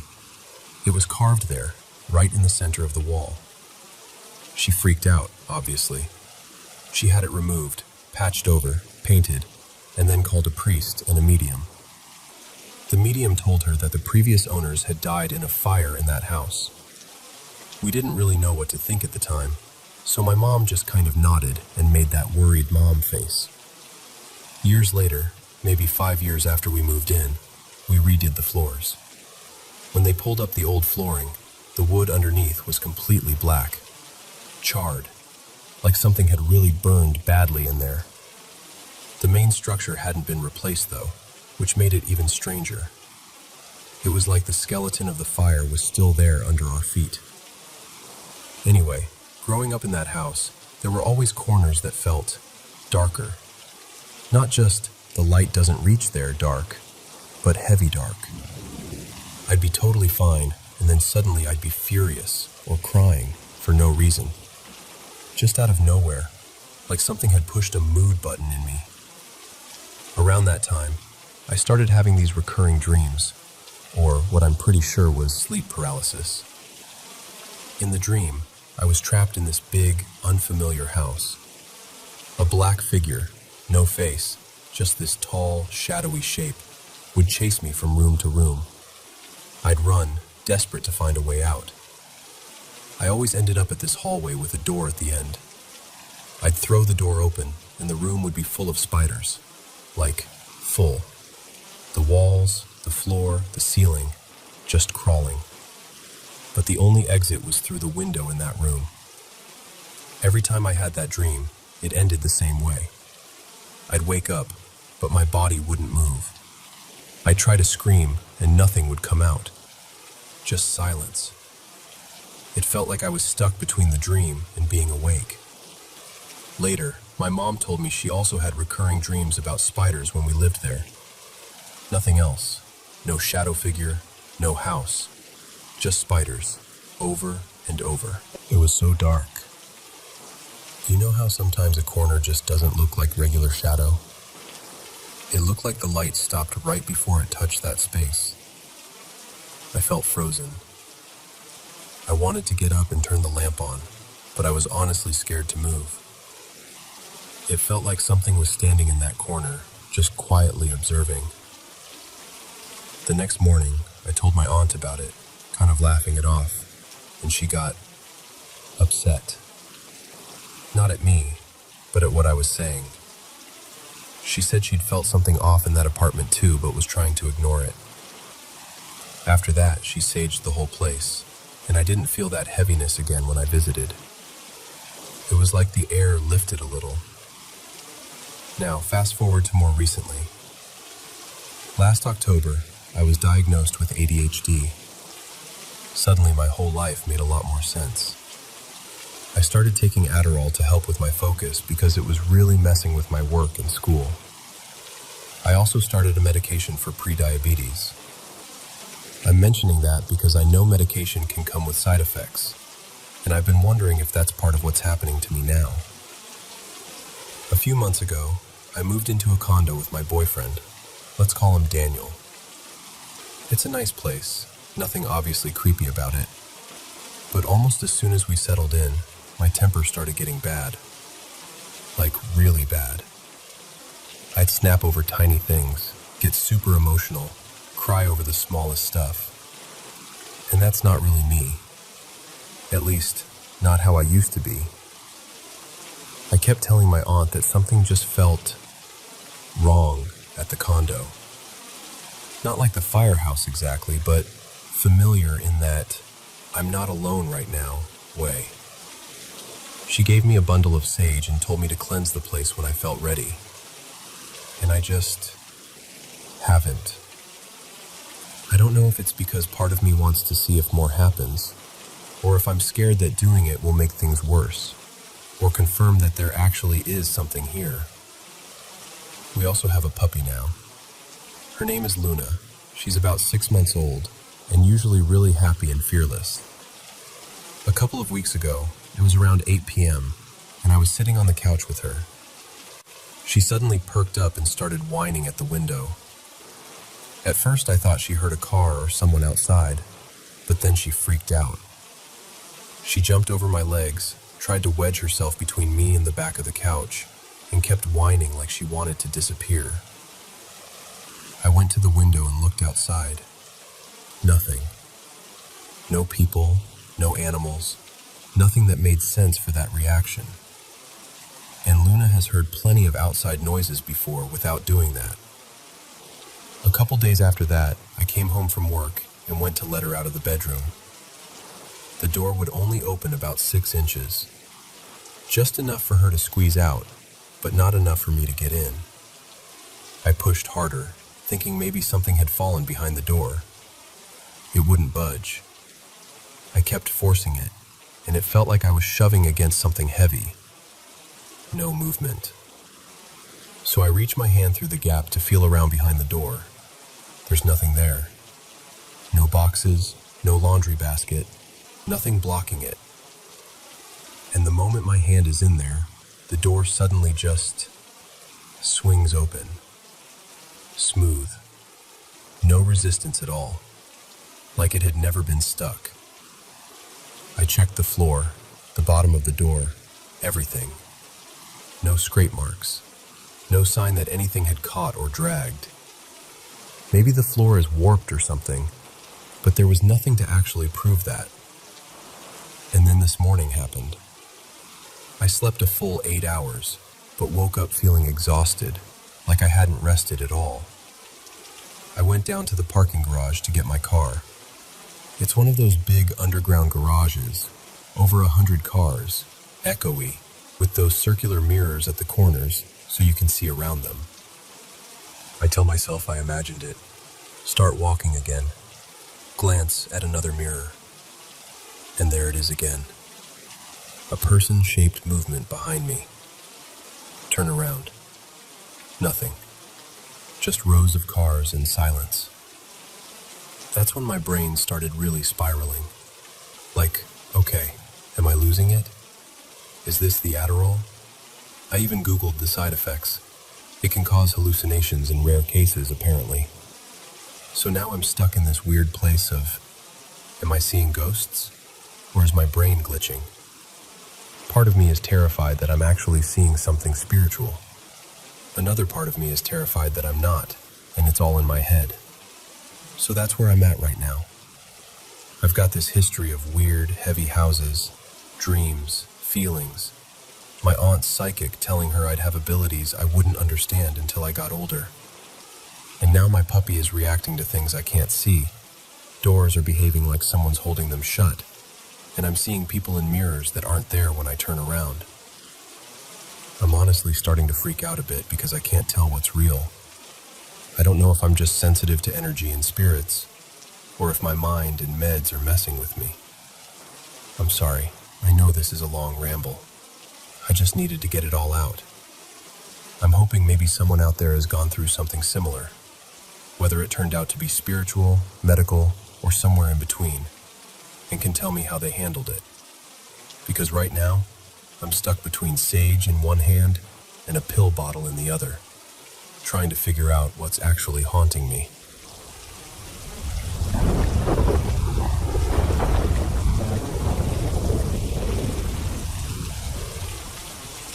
So, this has been happening to me since I was about 7. For almost 30 years now, I've had these reoccurring dreams about, I'll just call them demons, or really bad spirits, pretending to be people I love who have passed away. And before you think I'm totally off my rocker, let me give you a little background. Ever since I was a kid, I've been able to lucid dream. Like, full-on realize I'm dreaming, change the scenery, wake myself up, the whole thing. And twice when I was younger, once around 8, and once as a teenager, I'm pretty sure I astral projected. Both times I woke up, floating above my own body, just in my room, seeing myself sleeping. It only lasted a few seconds, but it felt way too real to be just a regular dream. On my mom's side, the women have always had something, a kind of sixth sense. My mom, my aunt, my grandmother, they all get these strange premonition dreams, or they'll just know things before they happen. Nobody's out here doing formal witchcraft or anything, but there's definitely a psychic streak in the family. So when I was about 7, my great-great-grandmother passed away. Her name was Elise. A few days after she died, I saw her in our hallway. Just once. I was wide awake, walking past my bedroom, and there she was, soft, kind of glowy, just watching me with this gentle little smile. I didn't feel scared at all. To this day, that's the only time I've ever seen something like that with my eyes open. Not long after, I had a dream that I'm convinced was really her visiting me. In the dream, we were sitting at the kitchen table from my childhood home, sunlight coming in through the window. She held my hand, and I could feel the warmth and the love so clearly. The whole thing was calm and peaceful, and specific in a way that normal dreams just aren't. I woke up feeling comforted, like she'd come to say goodbye. I've had a couple of dreams like that with my grandfather too. His name was Daniel. Same feeling. Warm, clear, very him. It didn't feel like symbolism or random brain noise. It felt like a visit. But then, things shifted. Sometime after that sweet dream about my great-great-grandmother, I had another one with her in it. Except this time, I knew right away it wasn't her. In that dream, I was a kid, standing in this weird, dark version of our living room. Everything looked almost right, but slightly off. The colors were dull, and the air felt heavy. Elise, well, what looked like Elise, walked toward me. At first, she seemed normal, but the energy around her was wrong. It was like my body knew before my mind did. She grabbed my wrist and said, "You have to come with me. Now. You have to go." Immediately, my whole body went into panic mode. I started screaming and pulling away. The warmth was gone. What I felt coming off her was pure malice, cold and hungry. Her face started changing, stretching in ways a face shouldn't. Her eyes went too dark, her mouth twisted, and she snarled at me. Not like an angry grandma, like an animal. She began dragging me, and I was fighting her with everything I had, screaming and crying, until I jolted awake, actually sobbing in my bed. That was the first time I realized, okay, something's messing with me. This isn't just weird dream stuff. Fast forward to when I was about 22. I had another dream where someone tried to come in as a loved one. This time it was my grandmother. Let's call her Nana Rose. In the dream, it was early morning. I was lying in bed in my adult apartment, the way my room actually looked at the time. The light coming in from the blinds was that soft, grayish morning light. The door opened, and Nana Rose walked in. She sat down on the edge of my bed. She leaned toward me and said slowly, "Let me in." Just those 3 words. Let me in. And right then, I knew this was not my grandmother. I said, "No, you're not Nana." Her face twisted so fast it was like a glitch. 1 second it was her face. The next, it was this distorted snarl. She started screaming at me to let her in, over and over, like it was furious I'd called it out. I don't remember all the details after that, just that I kept saying no and refusing, and there was this tug-of-war feeling, like it was trying to get closer, trying to push into me somehow. Eventually, I woke up with my heart racing, but also kind of weirdly proud of myself because I hadn't given in. There have been several dreams like that between then and now. They all blur together a bit.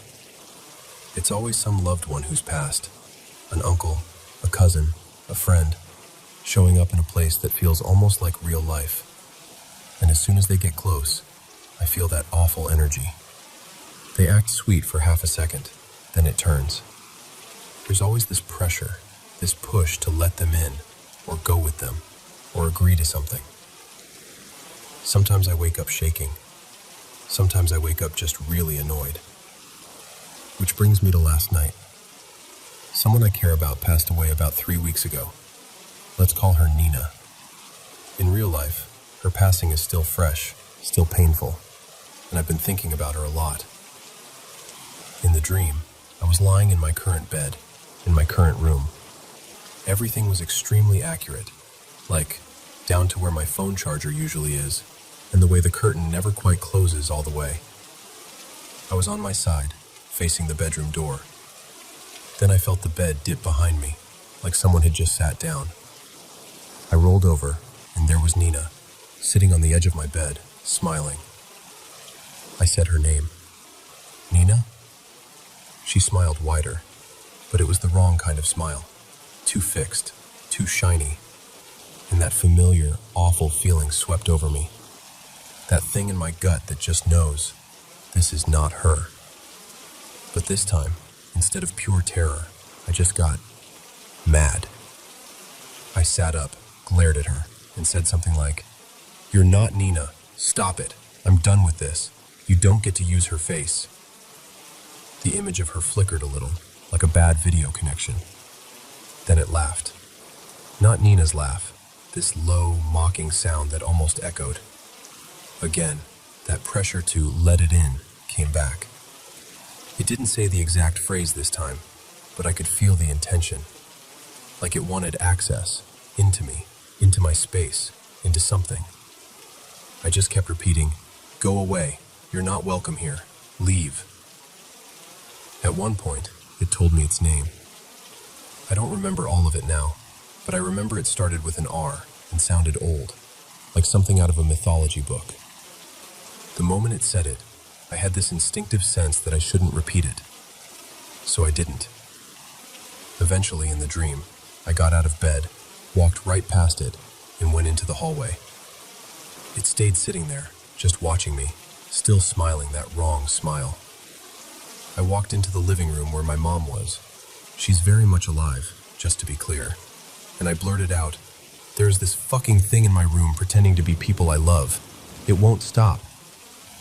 My mom, in the dream, looked at me like this was totally normal information. No shock, no confusion. Just this calm, steady look, like, "Yeah, I know." Not long after that, I woke up. So, that's where I'm at. I've had enough of these that I can't just shrug them off as weird dreams anymore. I'm not super religious, but I do believe that there are things out there, energies, entities, whatever you want to call them, that aren't exactly friendly. I don't know if these dreams are actual entities trying to mess with me, or if they're just my subconscious acting out my fears around loss and death and attachment. I do know that I've also had plenty of dreams with past loved ones that feel totally neutral or even silly, like my grandfather showing up just to comment on my terrible parking in a dream. Not everything feels like a visit, and not everything feels dark. Some are just dreams. But then there are these other ones, the ones that feel like something knocking on the door over and over, wearing the faces of people I miss. And every time now, I'm learning to say no.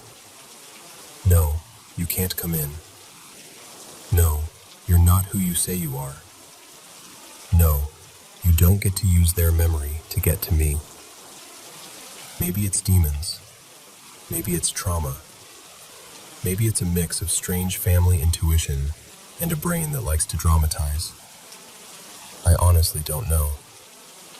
What I do know is that the older I get, the less scared I am, and the more angry I feel when it happens. Like, if you're going to come for me, don't hide behind the people I love. So that's my little saga with dream entities wearing my loved ones' faces. I'm still trying to figure out what it means. But for now, every time they show up, I look them in the eye, whatever eye they're pretending to have, and I tell them, "You're not welcome here, and you don't get to use my love against me."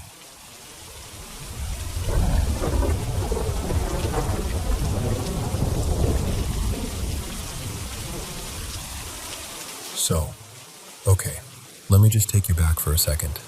This was like 15 years ago. I was a teenager from the US on a school trip to Paris, and of course one of the big stops was the Louvre. You know, we're in France, so we have to be cultured now kind of thing. I remember this one moment really clearly.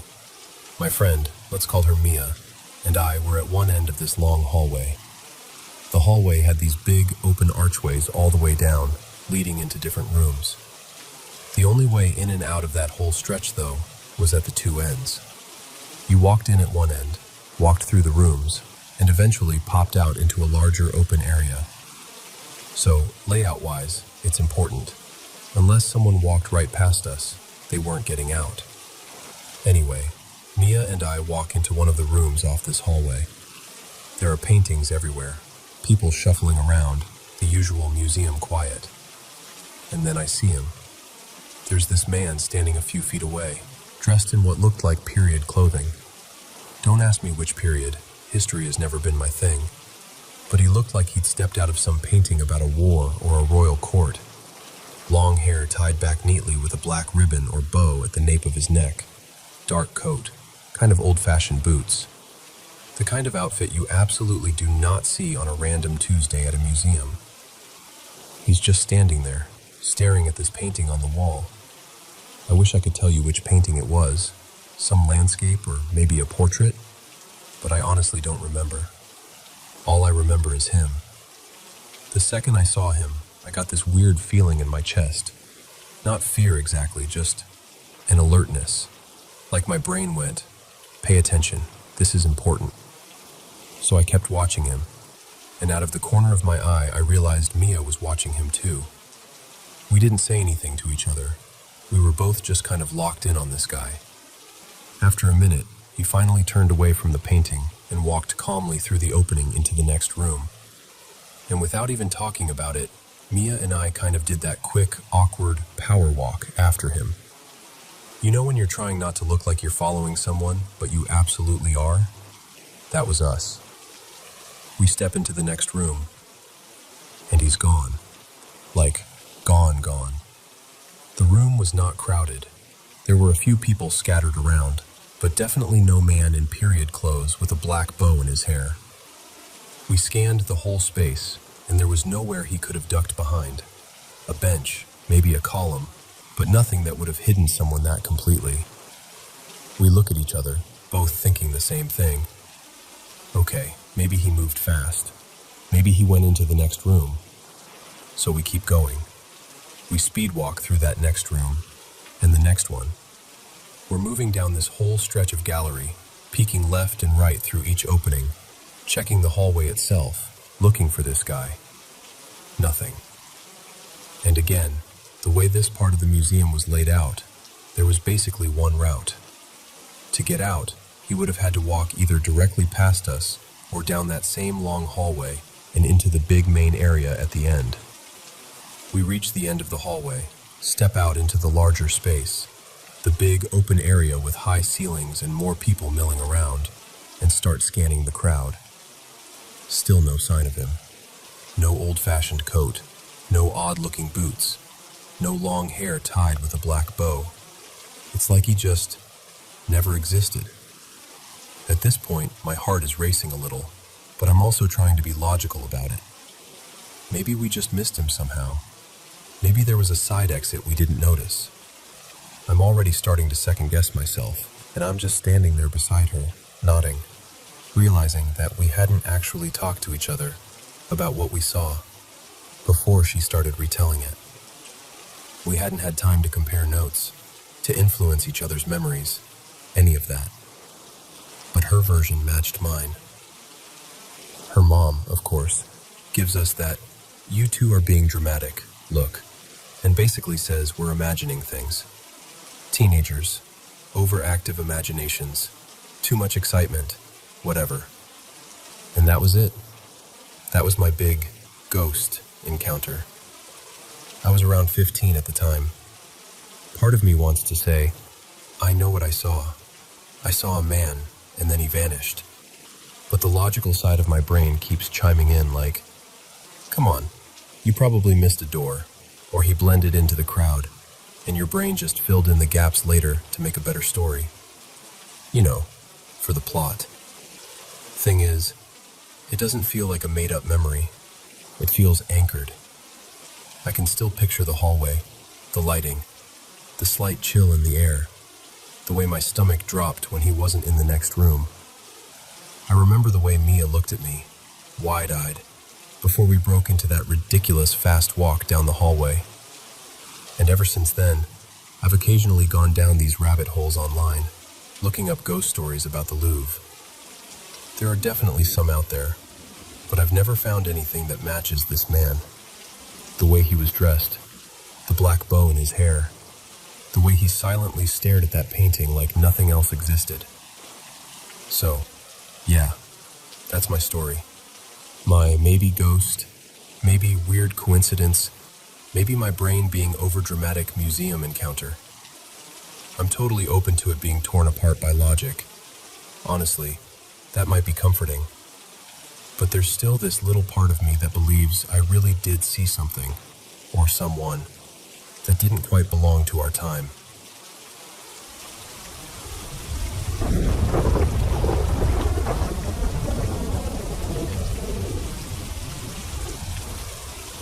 So, let me tell you about something that still gives me chills, in a good way.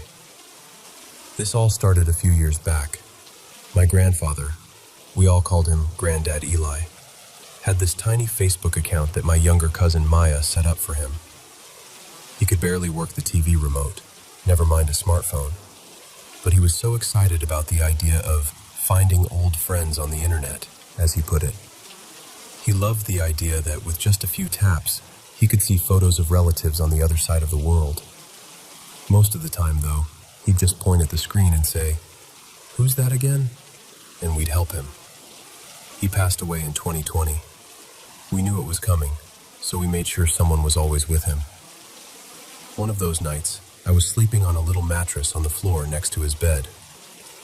At some point in the early hours, he started shaking. I think it was a seizure. He made these soft, broken crying sounds, and my heart just dropped. I ran out and called the nurse as fast as I could. She came in, calm and professional, and gave him an injection in his left arm. I remember that moment in such sharp detail. He started howling in pain, this deep, raw sound that I still hear sometimes when I think about it. His eyes had been closed the whole time. Then, suddenly, he opened them, and he looked straight at us, at me and at Maya, and he smiled. Not a big grin or anything, just this gentle, peaceful smile, but it was so clear. He looked like someone who had finally set a heavy bag down after carrying it for too long. There was this calm in his face I'd never seen before. Then he closed his eyes again. The nurse gave a second injection in his right arm, and this time, he didn't cry out. Everything just quieted. After he passed, I stepped out of the room to call my cousin Lena to tell her. She couldn't be there with us. When she picked up, I hadn't even gotten the words out properly before she said, "You're not going to believe what just happened." She'd been sitting in her car in a parking lot, windows closed, engine off. Out of nowhere, a small, pale feather appeared on the center of her lap.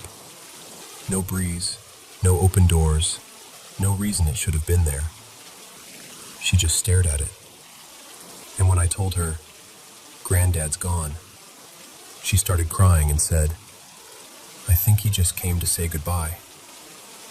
I like to believe that was his way of sending a bit of peace to the ones who couldn't be there in person. It felt like something he would do, quiet and subtle, but somehow unmistakable. Fast forward a couple of years. Lena was going through a really tough time. You know those seasons when everything feels wrong, and you're not sure if you've ruined your life or if you're just lost. She'd been talking to Granddad in her prayers, asking him, "Am I on the right path? Am I doing this right? Please, just give me a sign." One evening, I get a message from her on WhatsApp. Did you do something with Granddad's Facebook?" I told her no, of course not. We hadn't touched that account in ages. She sends me a screenshot. It's a friend request from my grandfather's old Facebook account. She taps through to check. It's 100% his profile. Same old profile picture we'd taken of him in the garden. Same spelling of his name. Same list of a few relatives as friends. No changes. No new posts. Nothing weird in his activity. Just this one friend request. To her. At this point, I start messaging the family group chat. "Hey, does anyone still have access to Granddad's Facebook? Did someone log in? Did anyone send Lena a request as a joke or something?" One by one, everyone replies. No, no, no. Nobody had the password. Nobody even remembered the email we used. We checked. No new posts on his profile. No messages sent to anyone. No other friend requests. To this day, we have absolutely no explanation for it. We never recovered a password, never saw any other activity. It was like his account just reached out once and then went back to sleep. And honestly, I'm still in awe. That's why I'm sharing this with you. I'm not here to convince you of anything in particular. Maybe you think it was a Facebook glitch, or some strange technical fluke, or even a hacker, though I really don't think it was. But however it happened, the timing, that's the part I can't shake. Lena was praying, desperate and lost, asking my grandfather if he could just let her know she wasn't alone. And then his name pops up on her phone, asking to be her friend again. She saw exactly what she needed to see, exactly when she needed to see it. For me, that's what matters. Whether it was something spiritual or something that could be explained with enough code and logic, it arrived as a sign to her. It brought her comfort. It reminded her that she was loved and that someone, somewhere, was still watching over her. And if you've lost someone and you're listening to this, I hope you can take a bit of peace from it too. Sometimes the way a sign arrives doesn't matter as much as the way it reaches your heart.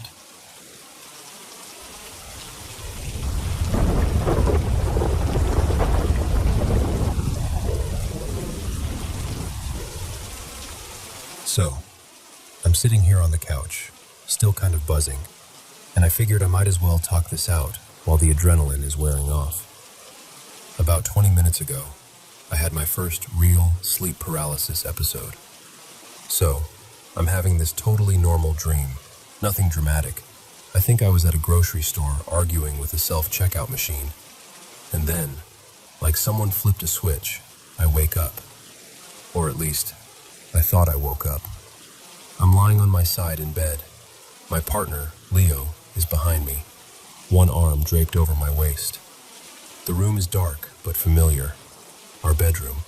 Or at least, I'm pretty sure it's our bedroom. My top arm is kind of hanging at this weird angle, like my elbow is bent and my hand is floating at about a 45-degree angle.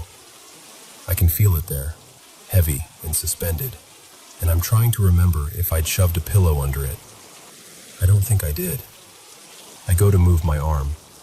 Nothing. Okay, maybe I'm just groggy. I try to roll over. Still nothing. I try to clear my throat and say, "Hey, Leo." And it's like the words get stuck somewhere between my brain and my mouth. No sound. My tongue might as well be made of stone. And that's when it hits me. This is sleep paralysis. As soon as I think that, my brain does that thing brains love to do. You know, it tries to make everything 10 times worse. It goes, "Oh, cool, we're doing sleep paralysis? How about a monster in the corner? Maybe something sitting on your chest?" I can feel that impulse, like a movie loading in the background. But another part of me is stubbornly going, "Nope, not real. We are not doing demons tonight." So I kind of mentally shove the idea away. Thankfully, nothing actually appears. No shadow person, no old hag, no glowing eyes. Just the dark room and this insane, suffocating stillness. The paralysis, though, that stays, and it is absolutely terrifying. The only things I can move, just barely, are my fingers and toes. So I start focusing on those. I'm kneading my fingers like I'm trying to squeeze life back into them, wiggling my toes as much as I can inside the blanket. It feels like trying to move underwater with concrete wrapped around me. I keep trying to call out to Leo. In my head, I'm screaming his name, but outside, I'm pretty sure it's just air. I'm straining with my whole body, like if I just try hard enough, I'll push a sound out. After what feels like several minutes, I manage this tiny, broken whisper. Honestly, more like air leaking out of a balloon than a real word. It's useless. he doesn't wake up. The panic starts spiking even more. My heart is racing, but my chest barely feels like it's moving. I keep working my fingers and toes over and over, and finally my throat lets out this low, guttural sound. I'm trying to say, "Help, help, help," and it comes out like this repetitive, miserable moan. Definitely not the heroic cry for assistance I was hoping for. Still nothing from Leo. At this point, time is weird. It feels like I've been stuck there for ages, in this awful loop of try to move, fail. Try to speak, fail. Don't think about monsters, fail a little. Keep wiggling your toes. Somewhere in there, I managed to get the tiniest bit of control back in my arm. Just enough. So I focus everything on that one arm. It feels like lifting a car with a piece of spaghetti, but I drag it up in this big, clumsy arc, and I just let it fall. My hand smacks right into Leo's stomach. He jolts awake with this confused, "Oof, what the?" And as soon as he moves and speaks, it's like a spell snaps. Suddenly, I can breathe properly. I can move my legs, my arms, everything. The world rushes back in, loud and bright and solid, and I just start shuddering. He was honestly a saint about it. I smacked him awake in the middle of the night, and he just rubbed my back and said, "You're okay, I'm here." Instead of, "Why are you assaulting me in your sleep?" I definitely owe him a proper thank you when the sun's up, and I can form coherent sentences. Eventually, he drifts back to sleep. He has to work in the morning, and I'm left there, wide awake, heart still doing drum solos in my chest. Now, the funny part is, I know the science. I know that waking someone from deep, slow-wave sleep can be really hard. I know sleep paralysis tends to happen in that fuzzy zone between REM and slow-wave sleep, right where your brain is waking up, but your body hasn't caught up yet.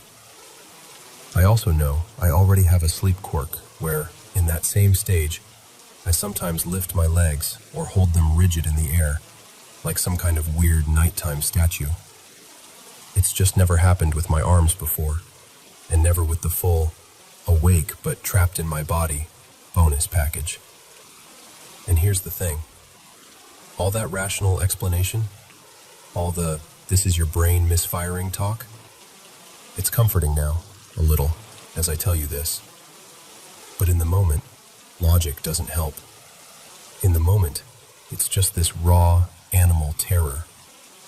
I am awake, I am conscious, and I cannot move.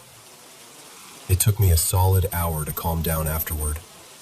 My adrenaline was on a full tour of my nervous system, straight to my fingertips, my toes, everywhere. Even now I can feel that sort of shaky, hollow feeling you get after a big scare, where you know the crash is coming and you're going to be exhausted. Honestly, this was one of the most frightening things that's ever happened to me. No demon, no shadow figure, no supernatural anything. Just me, my own brain, my own body, and the horrible realization that I couldn't make it do what I wanted. If you're someone who goes through this regularly, you have my deepest, deepest sympathy. I've had exactly one episode, and I am really, sincerely hoping I never have to go through it again.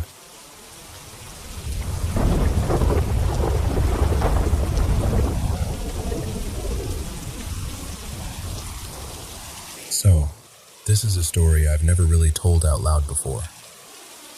When I was about 6 or 7, my family moved into this totally ordinary-looking rental in a little town in eastern New Mexico. We still call it the house on Willow Street, even now. It was one of those places where, on the outside, everything looks fine. Small yard, boring tan siding, quiet neighborhood. But inside, nobody was ever really okay. From the first few weeks, weird stuff kept happening. We'd hear footsteps when everyone was sitting in the living room.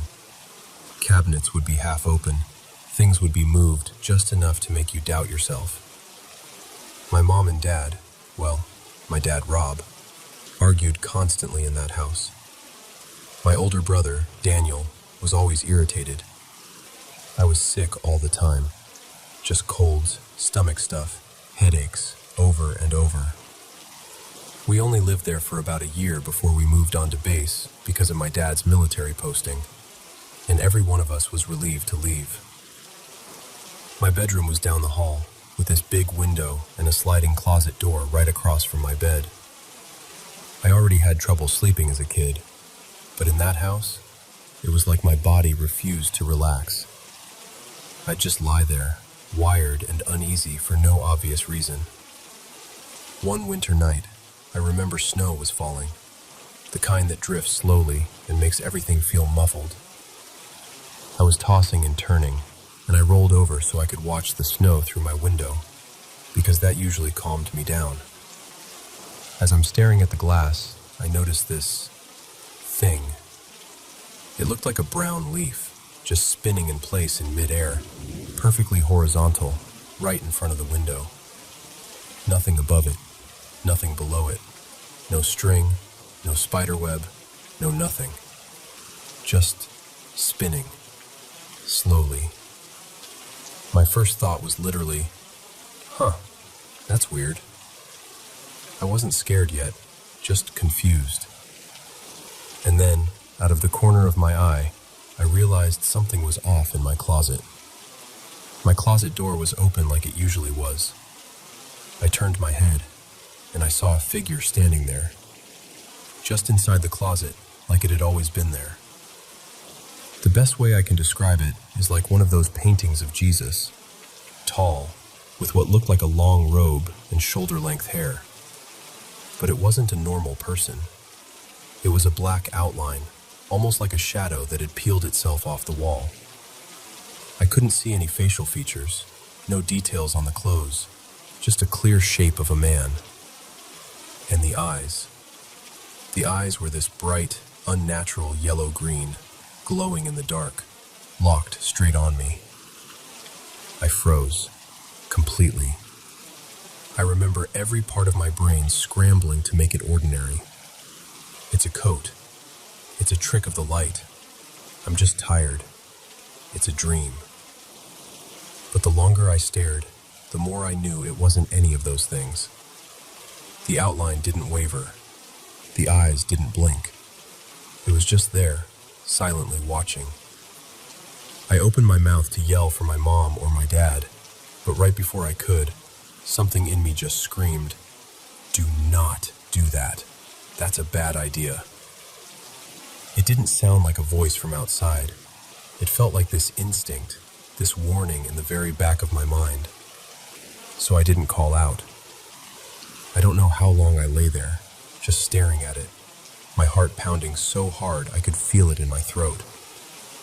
It didn't move toward me. It didn't raise an arm. It didn't speak. It just stood in the closet, glowing eyes fixed on me like it was studying me. And then I did something that, to this day, makes no sense for me as a scared little kid. I slowly turned over in bed so my back was to the closet, facing the wall. Every part of me was screaming not to, but at the same time I had this weird, calm feeling that if I just ignored it, if I didn't acknowledge it, then it would leave me alone. Somehow I fell asleep. I still don't understand how, but I did.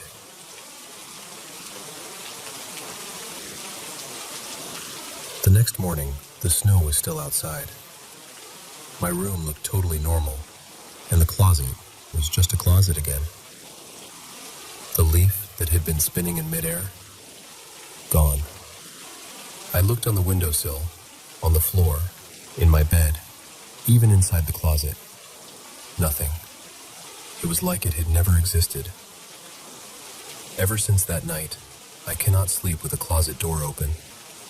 Doesn't matter where I am, my own place, a friend's house, a hotel, whatever. If there's a closet, that door is getting shut before I lie down. If I wake up in the middle of the night and realize a closet is open, My body goes straight into panic mode. Heart racing, skin cold. That same old dread flooding in, like I'm back in that bedroom again. And just to be clear, I wasn't a kid obsessed with horror. I hadn't been watching ghost movies or alien documentaries. I didn't listen to scary stories. There wasn't anything like that feeding my imagination at the time. That house scared me on its own. People sometimes ask if maybe I was just dreaming, but I know how hard it was for me to even fall asleep there. I was wide awake, uncomfortable, and restless before any of this happened. The memory feels like being awake, not like a dream that fades and blurs. Not long after we finally moved out of the house on Willow Street and onto base, my health did this dramatic turnaround. I stopped getting sick all the time. I felt lighter. The constant heaviness I'd felt there just lifted. My parents did end up divorcing later on, but I'm pretty sure that was its own separate mess, not a ghost's fault. I never saw anything like that figure again. No glowing eyes in closets, no spinning leaves, nothing. Just that one night. Sometimes I wonder what exactly it was. I mean, yeah, it was New Mexico. People always joke about aliens. But whatever that thing was, it didn't feel extraterrestrial to me. It felt old, ancient, like it belonged to some completely different time. I never got the sense it was trying to hurt me. It felt more like it was observing me, curious in a way that was still terrifying.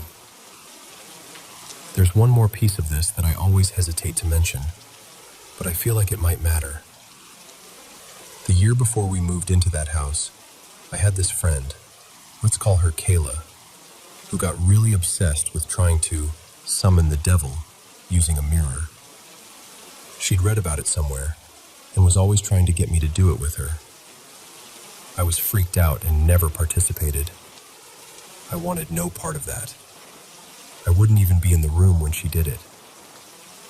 I've always wondered, though, if she actually managed to stir something up. And if, even though I refused to join, maybe something noticed me anyway. Maybe it followed me. Or maybe the house on Willow Street already had its own resident, and all of that was just an awful coincidence. I don't know. What I do know is this. That night in my bedroom felt real. The way my chest locks up around open closets now feels real.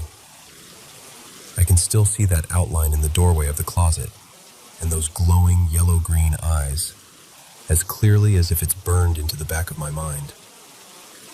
So yeah, that's my story.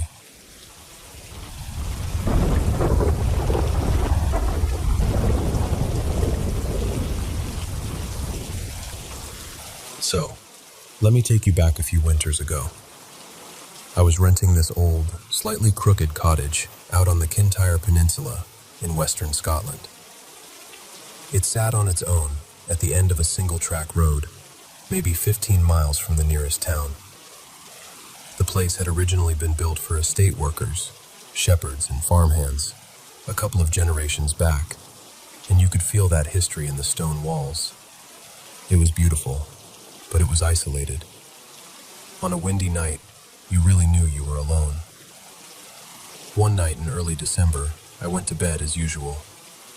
I remember lying on my back, half asleep, watching my breath fog slightly in the cold room. And then, from somewhere above and to my right, I started to hear music. Not just any music. It was the bright, joyful sound of a brass band, clear as day. Trumpets, trombones, that sort of jaunty rhythm you'd expect from a parade or a school concert. Only this was close. Too close. It was as if they were marching somewhere just above my head, in the darkness. As I was trying to make sense of it, I suddenly felt the covers on my right side lift, as if someone were gently peeling them back. A cold draft slid in, and then an icy presence, like a halo of cold, drifted in toward my shoulder. Every instinct in me was screaming, "Move, get up, run." But I couldn't move at all. I was completely pinned. That's when the panic really hit. My heart was racing, my throat was dry, and it felt like my body just refused to respond. As that fear peaked, I became fully awake, wide awake, and that's when I saw it. In the far corner of the room, above a little chest of drawers, there was this egg-shaped form. Not solid, not like in a movie, more the color of mist, a sort of pale, cloudy oval, just hanging there. Not doing anything dramatic, just present. I lay there staring at it, frozen, until at some point I must have just dropped off to sleep out of sheer exhaustion. The next night, though, I decided I wasn't going to lie there in terror waiting for it to happen again. So before I went to bed, I stood in that same bedroom, facing the corner where I'd seen the misty shape, and I actually spoke out loud. I said, "Listen, I don't mind if you're here. If you want to share the bed, I'll just take the other side. Just maybe don't scare me half to death this time, all right?" I felt ridiculous, talking to an empty corner, but I also felt strangely sincere, like I was talking to an actual person. That night, there was no icy halo, no covers lifting, no misty shape in the corner. But each time I was just about to fall asleep, I was jolted awake by loud noise from the attic above my head. Heavy, dragging sounds, like someone was pulling trunks or furniture across the floor up there. Long, scraping movements, then silence. Just as I'd start drifting off again, bang, more dragging. By morning, I was exhausted. The next day, my new neighbor dropped by to introduce herself. Her name was Moira, a cheerful woman in her 50s with that warm, practical Scottish manner. When she asked if she could bring her dog in, I said yes immediately. I was very curious how an animal might react in the house. Her dog was a young black Labrador, all wagging tail and enthusiasm. As soon as I opened the door, he bounded inside, gave me a quick sniff of approval, and then bolted straight down the hallway toward the bathroom, as if he already knew the layout. And then he just stopped. He froze in the bathroom doorway, stared up at the point where the wall met the ceiling, exactly where the attic space would be, and his whole body language changed. His tail dropped, he whimpered once, low and uncertain, and then he turned and ran straight back out the front door, pulling Moira with him. She laughed it off. I didn't. Lena listened quietly, and then said, very matter-of-factly, "Look, I think some ghosts are just people who died without fulfilling what their heart really wanted. They sort of hang around. You did the right thing talking to it, acknowledging it. That can make it easier for them to move on." That idea stayed with me more than I expected. I also asked the owner of the cottage, a woman named Margaret, if she knew of anyone who had died in the house. She frowned and said she honestly didn't know. People had come and gone over the years, and the history was a bit patchy. Nothing dramatic she was aware of, though. That night, I was heading to the bathroom in my dressing gown. The house was dark and quiet, just the wind outside and the faint creaks of old timber settling. As I stepped into the hallway and looked up toward that same patch of ceiling that had spooked the dog, the air there felt different, thicker, heavy almost, like the atmosphere had a weight to it in that one place. On impulse, without really planning to, I stopped, looked up, and spoke. I said, "Hey, it's okay. You don't have to stay here. It's all right for you to leave now. You're allowed." The moment the words left my mouth, I felt something. It was like a fine sprinkling of energy fell gently over me, but not onto my skin, more onto the outline of me, just outside my physical body.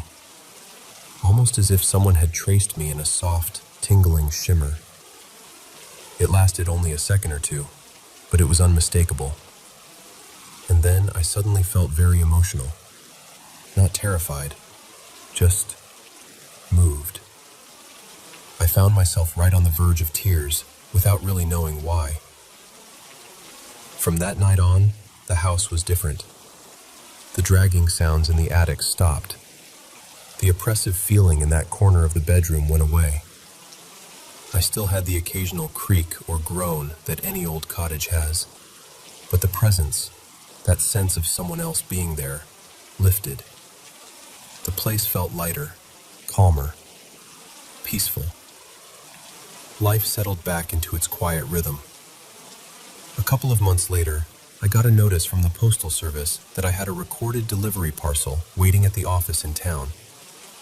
So I drove into town on one of those rare, bright winter days, collected the envelope, a manila one, with U.S. postage on it, and wandered out into the street. There was a little sun trap on the corner by the post office, and I decided to stand there to open it. The envelope felt like it had documents inside, papers, nothing else.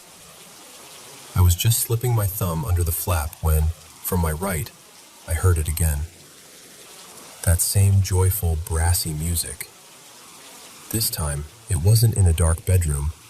It was a real school brass band marching up the street in front of me. Kids in uniforms, cheeks puffed out, trumpets gleaming, drums keeping time. They were playing a lively tune, exactly the kind of thing I'd heard in the cottage that first night. The sound washed over me almost identically. I just stood there, envelope in hand, watching them pass, feeling this strange sense of déjà vu and completion, like two moments in time had neatly folded onto each other. When the band turned the corner and the music faded, I finally opened the envelope. Inside were divorce papers from a woman I'd married years before, a woman named Claire, whom I'd already been separated from for quite some time. The legal ending of a chapter that had, in my heart, ended long before. And standing there in that patch of winter sun, with the echo of the brass band still ringing in my ears, I had this quiet, unmistakable feeling. Something, someone, had finally been able to move on. And, in a way, so had I.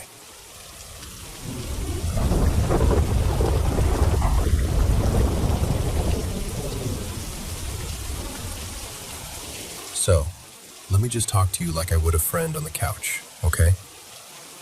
When I was around, I don't know, maybe 13 or 14, I went through this really strange period in my life. At the time, it just felt normal weird, like one of those things you just live with and don't question. Only now, looking back, I kind of wonder if there was something else going on. Back then, I was really struggling. I didn't have some big dramatic event happen, but my mental health was just bad, really bad. I was dealing with heavy depression, and there was self-harm in the mix. It went on for over a year, maybe closer to a year and a half. I didn't really talk about it, so I just sort of lived inside my own head a lot. And during that time, I kept smelling this smell. It would show up literally anywhere. At home, at school, walking in the grocery store with my mom, sitting on the bus, just out of nowhere. Then it would disappear a few seconds later. The best way I could describe it was this intense burnt vegetable smell. For me, it was like if you forgot a tray of Brussels sprouts in the oven for half an hour too long, until they're black and crispy and bitter. Sometimes it even reminded me of burnt cabbage or burnt coffee grounds mixed in. It was sharp and smoky, but not like a house on fire smell, just burnt sprouts. I remember one time I was sitting on the floor in the living room with my cousin Mia, and I wrinkled my nose and went, "Ugh, do you smell that? Someone totally cremated the Brussels sprouts." She just stared at me and was like, "What are you talking about?" There was nothing. No food cooking, no weird candle, Nothing. She sniffed the air and just looked really confused. Meanwhile, for me, it was so strong I almost felt sick. It started happening so often, multiple times a day, that I began to think something in my nose was messed up. Like rotting or infected or something. I even checked in the mirror a few times because I was convinced something was wrong up there. But the smell itself didn't smell like decay. It was specifically that burnt, bitter, charred Brussels sprout thing. This went on for close to a year, on and off. Around the same time, I started waking up in the middle of the night. Not just once in a while, but pretty much every night. And it was always around the same time, about 3 a.m. I'd roll over, check my cheap little digital clock, and it would say something like 3:01, or 3:13, or 3:30, or 3:33, always in that 3 o'clock zone. It got to the point where I would wake up and know before I even looked that it was going to be sometime around 3. I told myself it was probably because I was depressed and sleeping restlessly. You know, overthinking, scrolling on my phone too late, that kind of thing. So I just brushed it off. But it was eerily consistent. Now, I've always had really vivid dreams, even as a kid. And sometimes when I wake up suddenly from a dream, I'll see things in my room for a few seconds, like my brain hasn't fully switched over yet. There were a few times I woke up and saw animals that weren't there. Once I remember seeing a small deer standing next to my desk, just kind of looking at me. Another time I saw what looked like birds running up my wall like squirrels. They'd be there for a moment, and then my vision would clear and they'd vanish. The scariest one, though, was when I woke up and saw this marionette, like a puppet, with those thin, dangling limbs, just standing near the corner of my room. I blinked a few times, and it slowly faded away. I never screamed or anything. I had kind of trained myself to just shut my eyes and wait for it to pass. But then, there was her. I started having recurring dreams about a girl I had never seen before in my life. Dark hair, palish skin, eyes that felt way too aware, if that makes sense. I woke up shaking and crying, and I remember lying there in the dark, trying to convince myself it was just a dream. But she showed up again. In the next dream, she was wearing this strange gown that looked like it was made from straw or dried reeds, almost like something from a harvest ritual. She was standing in a field, not moving, just watching me. I couldn't get close to her, but I couldn't wake up either. It had that heavy, trapped feeling dreams sometimes have.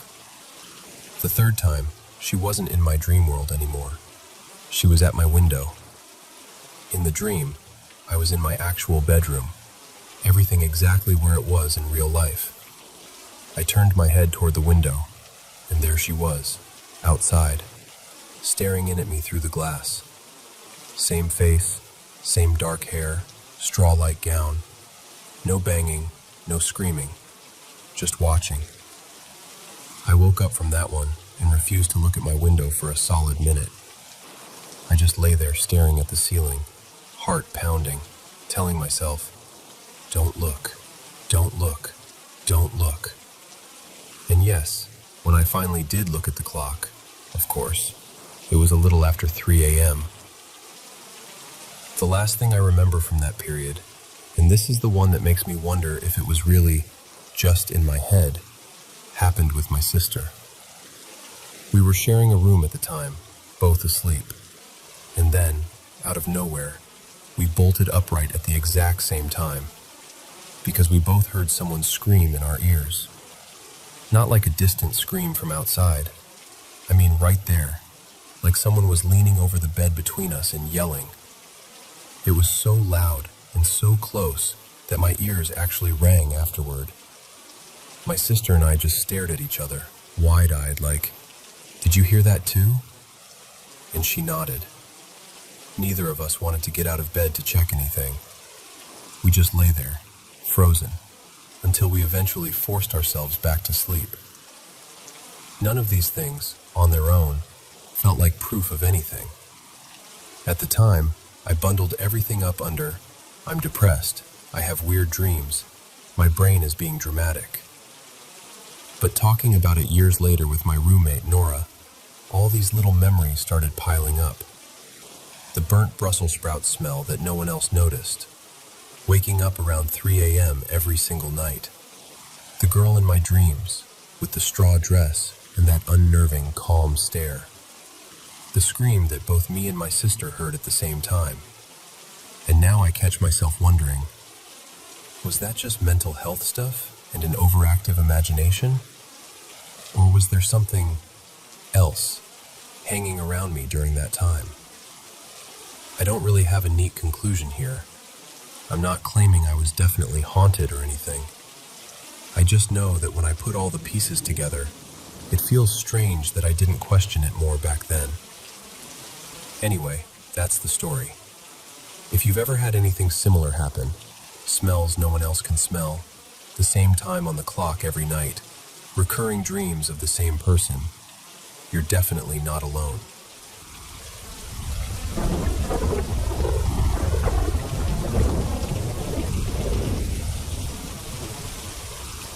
So, let me take you back for a second. When I was a kid, my mom used to pile me and my little brother into this old blue station wagon and drive us out to my grandparents' place in rural Tennessee a couple times a month. It was about a 3.5-hour drive if traffic was kind, mostly highway. But the last stretch was all back roads, just fields, woods, and the occasional rusted mailbox leaning like it was tired. This one night, we'd left later than usual. I remember I'd fallen asleep against the window and woke up to the sound of rain, that soft but steady drumming on the roof. The wipers were doing that squeaky, complaining swipe across the windshield, and outside it was just black. No streetlights, no other cars, just our headlights cutting this narrow tunnel through the dark. We were on this long, empty stretch, Route 17, I think, when the car suddenly slowed. I felt my mom, Elena, ease off the gas, and I sat up to see what she was looking at. That's when I saw her. There was someone standing on the shoulder of the road, just barely within the beam of the headlights. Looked like a woman, barefoot, wearing this thin, almost old-fashioned white dress that stuck to her legs in the rain. Her head was tilted down, hair hanging forward so you couldn't see her face. And the thing that really got me, even as a kid, was how still she was. No shivering, no shifting her weight, just standing there in the rain like it didn't bother her at all. My mom slowed almost to a crawl. I remember her glancing at me, then back at the woman, clearly trying to decide what to do. Finally, she cracked her window just an inch, just enough for her voice to carry, and called out, "Ma'am, you okay?" The woman didn't answer, didn't even look up. For a second, I thought maybe she hadn't heard us. But then, very slowly, she lifted her arm and pointed straight down the road. That was it. No words, no eye contact, just that slow, deliberate gesture. My mom frowned, kind of muttered, "That's weird," under her breath, but she rolled the window back up and kept creeping forward, real cautious now.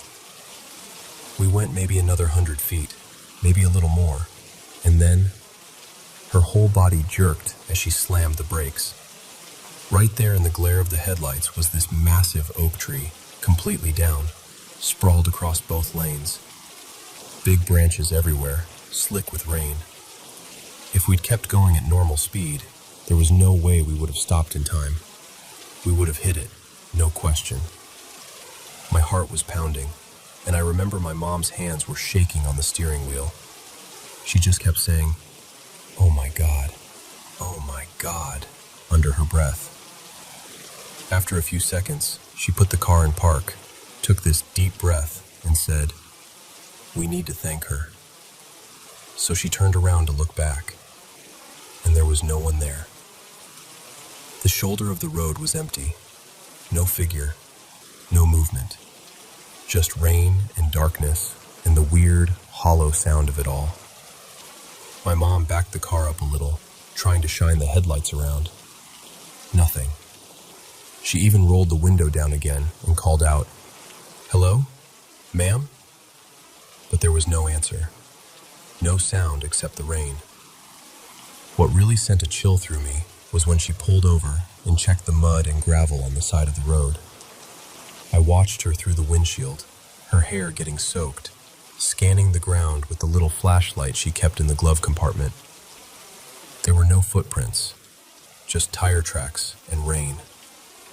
Eventually, she climbed back in, dripping wet, and just sat there for a moment, breathing hard. Then she put the car in reverse, turned us around as carefully as she could, and we took a completely different route to my grandparents' place. My mom told them what happened, about the woman, about the tree, about how close we'd come to plowing right into it. You could see my grandparents exchange this look, like they knew something but didn't want to say it in front of us kids. After we got settled in, my mom used their old landline to call the county sheriff's office and report the fallen tree, just so nobody else would come flying down that road and hit it. She talked to a deputy, Deputy Collins. I remember the name because she said it out loud. And after she explained where the tree was, there was this little pause on the line. Then he kind of sighed and said, real casual, but with this undertone, "Yeah, that's a bad stretch out there. You're not the first folks to see a woman on that road." My mom just went quiet. Later, after my brother was asleep, I asked her, "Do you think she was, a ghost?" She didn't answer right away. She just pulled the blanket up around my shoulders, brushed my hair back, and said, "I don't know what she was, but whoever or whatever she was, she helped us. That's enough for me." And even now, all these years later, I can still see her in my mind as clear as the night it happened. Barefoot, in the rain, dress clinging to her legs, standing perfectly still on the side of Route 17, just waiting for someone who needed to be warned.